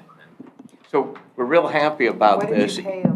Yeah. I didn't pay them anything. I didn't even know they were there. And even though they got the wrong name of the range, they got the wrong town, they got the wrong number of people in the town, I still feel that this is an endorsement It is. that says investing in this recreation department is really good. What we're going to be looking at is New Mexico is part of Area 2. So let me backtrack. So Garrett does competition shooting. The object is to shoot as fast as possible and be as accurate as possible. So you can shoot really, really fast and have a crappy score, which, drives you into the ground. You can have a really good score and take your time shooting, but taking all that time gives you a very low score in the standings amongst other shooters. So there's a balance to shoot quickly and accurately. So given that, this organization called the United States Practical Shooters Association that we refer to as USPSA, they are nationwide. They are the United States version of IBSIC, which is the International Pistol Shooting Association, or Confederate is what it is. So anyways, they've changed their name. I used to shoot with them back in the 80s when everybody used revolvers. So nobody uses revolvers anymore. So that organization is broke up. New Mexico is Area 2. Involved in Area 2 is also Colorado, Arizona, Southern California, and Hawaii, and then northern part of Texas, I think El Paso. El Paso is, and part of southern Nevada. Okay. So, this is wonderful. We are now going to host New Mexico's sectional with 12 stations. We'll be using 12 of the 13 bays there at the range. So my next objective, of course, is to get more space, build more bays, maybe get a tracked skid steer tractor. That's just a little jab at Gerald for that. But to bring in the Area 2 match, which would bring in all 5 of those states, that's a goal that's probably several years down the road. But this event alone will probably bring about 180 people to New Mexico, here to Alamogordo.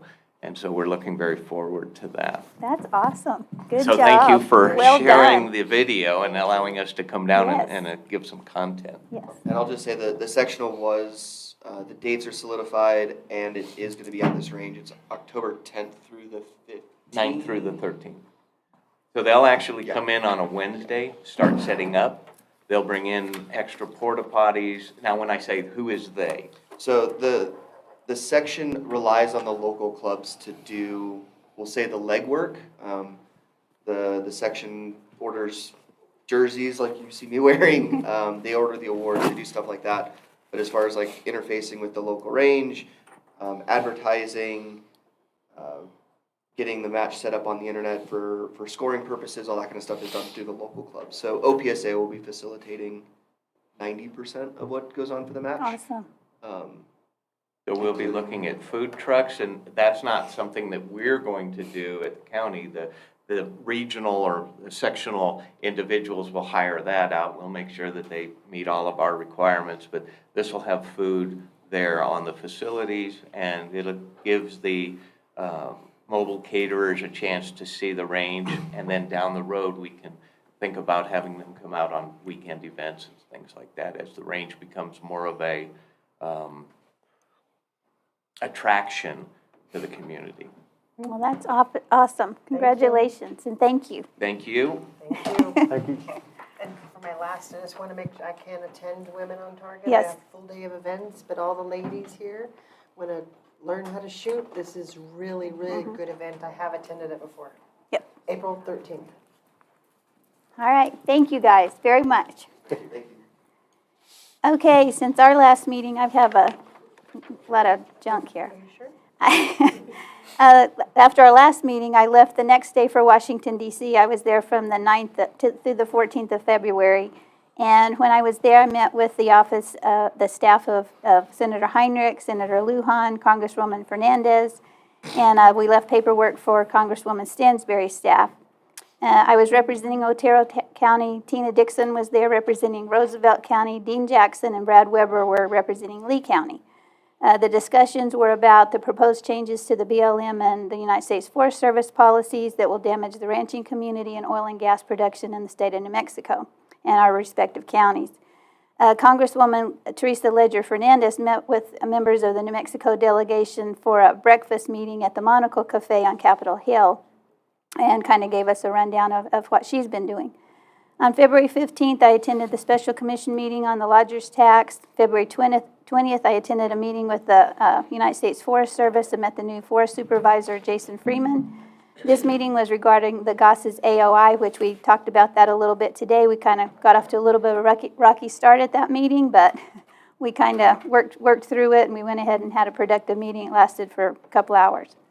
February 21st, I attended the Tularosa Basin Historical Society meeting at the museum.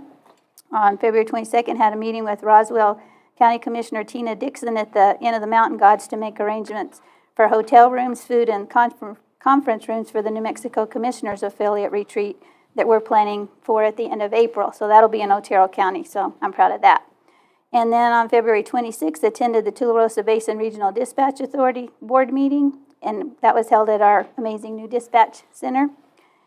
February 27th, attended a Zoom meeting by the U.S. EPA and Department of the Army regarding the waters of the United States, listening session regarding agricultural stakeholders, attended a community meeting with representatives from the city, the Sheriff's Office, Flickinger Center, the school, Senator Grigg, Senator Burt, and Representative Townsend with discussions regarding the legislative session. On the 27th, I attended a Zoom meeting regarding the election security, mostly focused on law enforcement and the county clerks. Wasn't really applying to us much. You were listening to that too. March 7th, I listened online to the U.S. Congressional Subcommittee on Oversight and Investigations hearing on the monetization of nature and locking up the public land, the implications of Biden's strategy for natural capital accounting. The witnesses testifying at the hearing were Commissioners Ross Butcher from Montana, Utah State Treasurer Marlo Oaks, President of the Western Energy Alliance in Colorado, Executive Director at Tobin Center for Economy Policy at Yale University, David Wilkinson. And I met with Commissioner Butler when I was in Washington, and we had a lengthy discussion about his testimony for this hearing. There's a possibility that I'll be traveling back to Washington to give testimony regarding the changes to the BLM and to the Forest Service. I volunteered yesterday at the Flickinger Center putting all those 5 million popcorn boxes together for all the kids' popcorn and dino treats for the dinosaur show, and that really was fun. I mean, the place was rocking, and those kids were all about those dinosaurs. And on March 23rd, I'll be hosting the New Mexico Arizona Coalition of Counties meeting, and this is the first time that Otero County's hosted this meeting, so I'm pretty excited about that too. So that's what I've been doing. We had some big losses in the community since our last meeting. We lost Carol Henry. She was a very dear friend. And we lost Rhonda Merrick, Rich's wife, and Terry Miller. So we all know all of them. So our hearts and prayers go out to their families. So that's what I have. I'm going to be balling all day. I was not as busy as Vicki, and I'm just going to highlight a few things. Wilson and Company has made their site visit of the Weed Community Center to start working on that study so that they can bring you options soon on how you'd like to go. I attended a webinar with the state on some CDBG supplemental funding.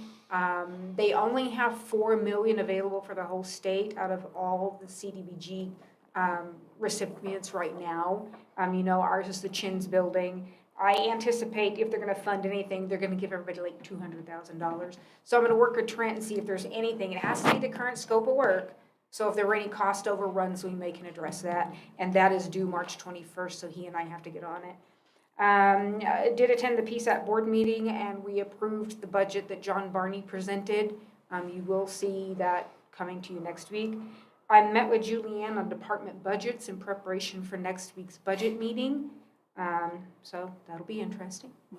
And then I'm working with Amy to get that feasibility study from Wilson, or the cost for the feasibility study for the consolidation of the Otero County and City Animal Control Facility, to see if that's a route we're gonna go down. So, that's it. Okay. All right, Commissioners, update on the 506 claim.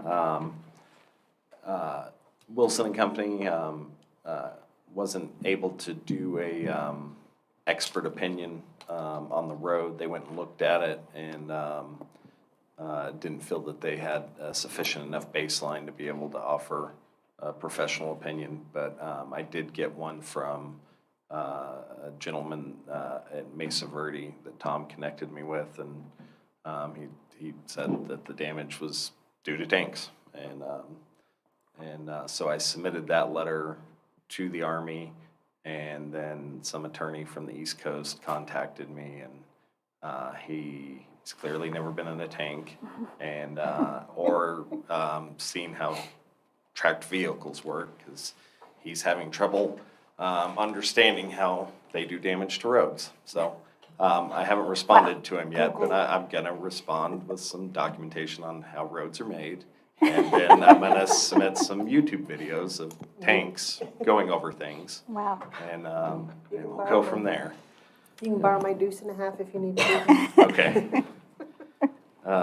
Yesterday, Tom and I met up with Jan Waffle, the film liaison, outside of Cloudcroft, and met some a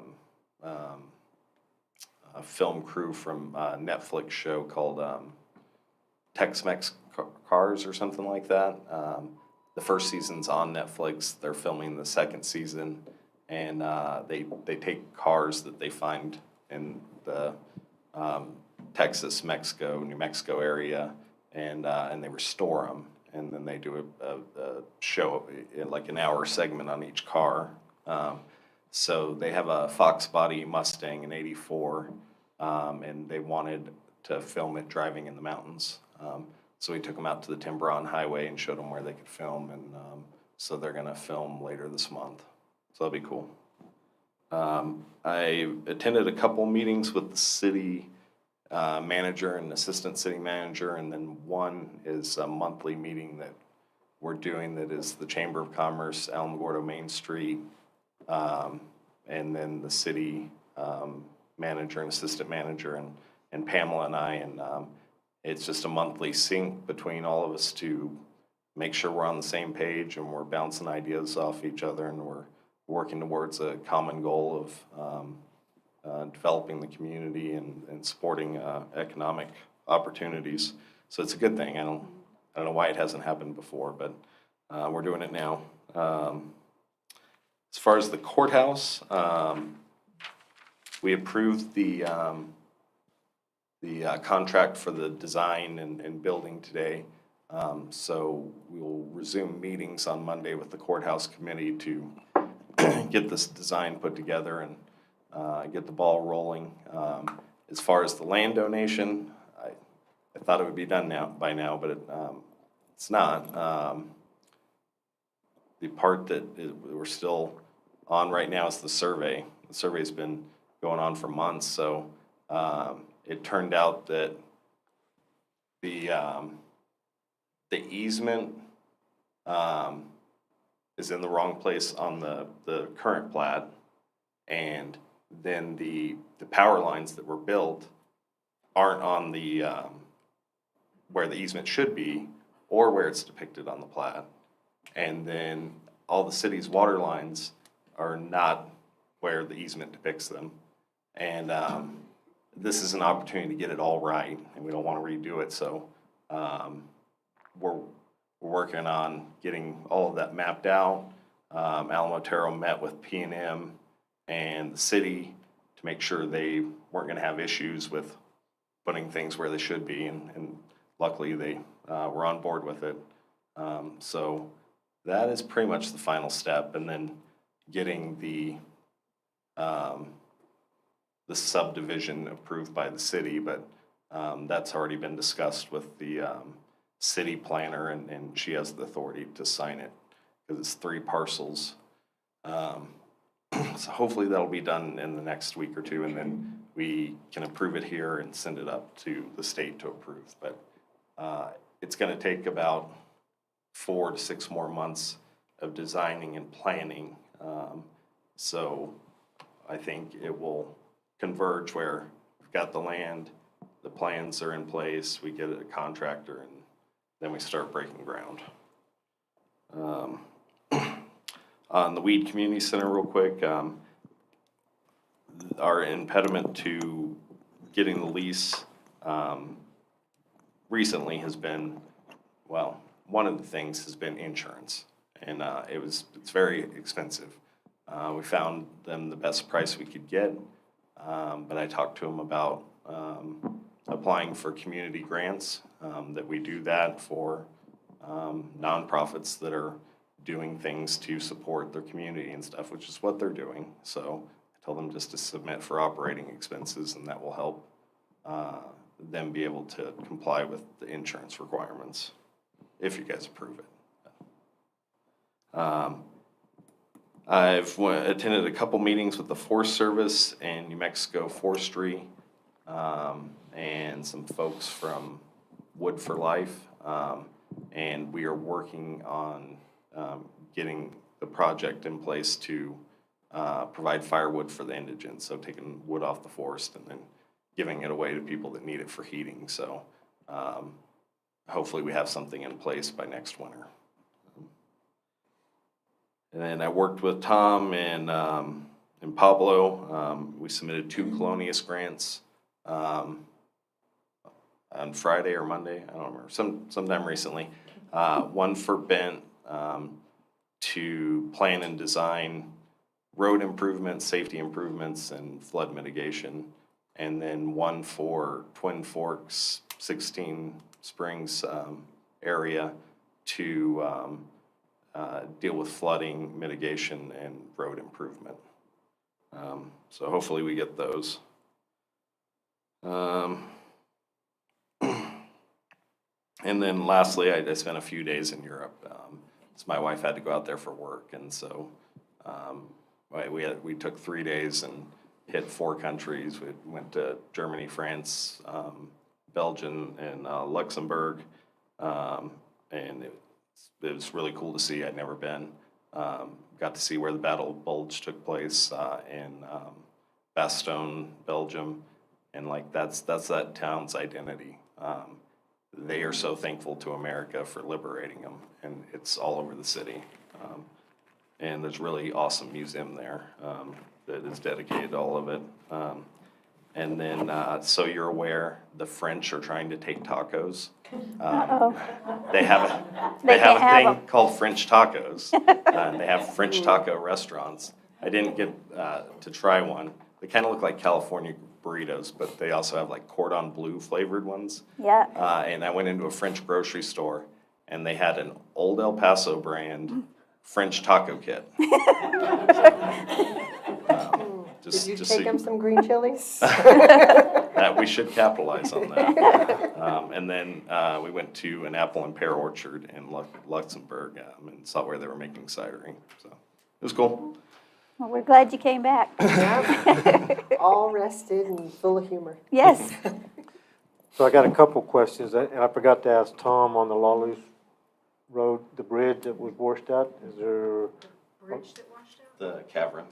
Yeah, it's. Oh, I think the engineers are still working on that. Yeah. We're That's what he nowhere said. close, yeah. So, He mentioned Yeah, it. the Forest Service engineers are. Yeah. They have been out there, I know they've surveyed it, I haven't heard anything since. and then Sylvia, can you do a quorum for Saturday night at the Elks and a quorum for March 21st in Cloudcroft High School? And working group meeting? Oh, at yeah. 3? Yeah. The one before. Yeah, the one before. Did he say what time those started? The one at, early in the afternoons at 3 o'clock at the Forest Service Building. The one in Cloudcroft High School is at 6 o'clock. And I don't remember what time the Elks start. Oh, I It's can find It's that 6. information. Yeah, It's that's 6 to 6, 11. yeah. And then Saturday, are you gonna go to the allotment meeting in Mayhill? I think I have something else going on that day, so I'm gonna try. So possibly Possibly. in Mayhill, 10 o'clock in the morning at the Mayhill Community Civic Center, Center, yeah. yeah. At what time? 10 o'clock in the morning, And the date, I'm sorry. the 16th. Yeah, this Saturday. And then the 23rd for your meeting, what time does that start? It starts at 2 o'clock. Yeah, Okay, And that never one mind, is I'm not where? going. yeah. Oh, you're not, you don't have a Are quorum? you gonna go, Gerald? I don't know which, Well, this is New Mexico, Arizona Coalition of Counties. The one at the end of April is the one that you guys are all coming to, I think. The 23rd meeting? Yeah, that's the Coalition of Counties for Okay. Arizona and New Mexico. Okay. I mean, you could come if you want, Well, but, like, you must be there. yeah. Oh, that's right, that's right, yeah. and then we're still on for tomorrow morning at 9 o'clock? Yes. Yes, Okay. okay. Okay, I think is that it? And then we're going into executive session. Did we go to lunch first? It won't take long. It won't? She said it won't take long. The executive session won't take long? She said executive session won't take long, so do you want to just power through and then? Let's power through. Okay. Let's get it done. Okay, all right. Is it just gonna be the three of us, right, for the executive session? It should be. Okay. No. Those are you. Okay. And then these are all three, so if you'll just say opposed or nay or whatever you want instead of. Oh, yeah. Here's How this. should I? Here's that. Thank you. Yeah. We voted, wish, we I agreed, wish so it, I signed.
NMSA 1978-10-15-1, 1-8, to discuss personnel matters.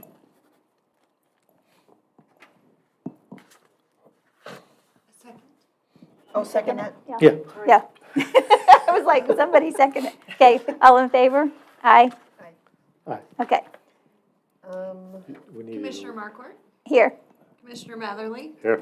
Commissioner Barella. Here. Okay.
question for you.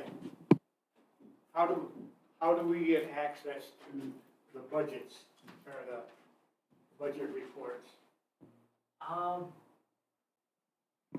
you in the, I know what he's working on that, like, we're working on VPNs, because right now if you're outside of this network, you're not gonna be able to access it. But, we're working with all the fire departments and, probably setting up a VPN and, setting up accounts. You're able to do, not only requisitions, but also do, Yeah, or they're working on that, but it hasn't gone into effect yet, I don't think. not yet, no.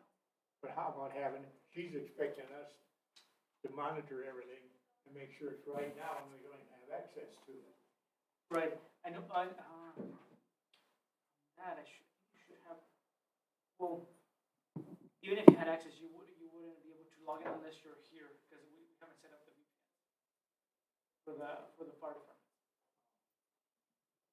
And one of the things that we're trying to do is, like, I know that with the VPN, but hopefully with the next budget cycle, we're trying to get a program called ConnectWise, so that people would have their own virtual machine, and then they would just, Well, we have laptops and we have a regular. No, virtual machine is different. right, so basically, we would have a virtual machine, No, it's different. technically, It's something you would log into.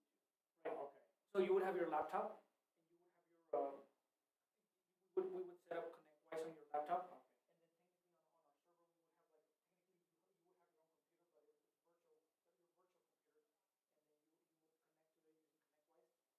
your virtual computer, and then you would connect to it using ConnectWise, and then it would be like your regular VPN, but you have your own desktop.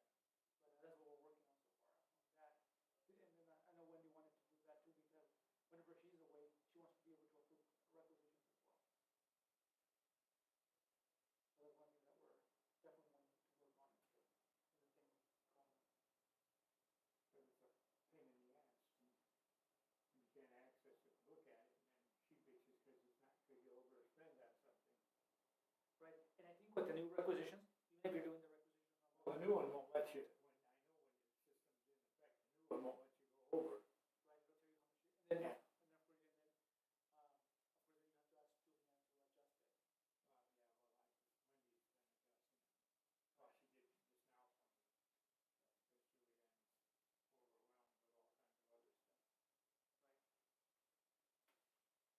ask Julian to adjust it. Well, she did just now for me. Because Julianne's overwhelmed with all kinds of other stuff. But, yeah, I think we'll have to get that going for you, the VPN. I'm gonna go bug her about it now, since she told me, so now I'll turn it around. I think she's at lunch right now, I think. I don't know. Pretty much everything. Yes. I've never seen it like it. I don't know how Ginger got by, but it was never this way with Ginger. Everybody's saying Ginger didn't do it right, Ginger didn't do this right. She got by a long time. Yeah, she did. 20+ years. I know part of it. Knowing her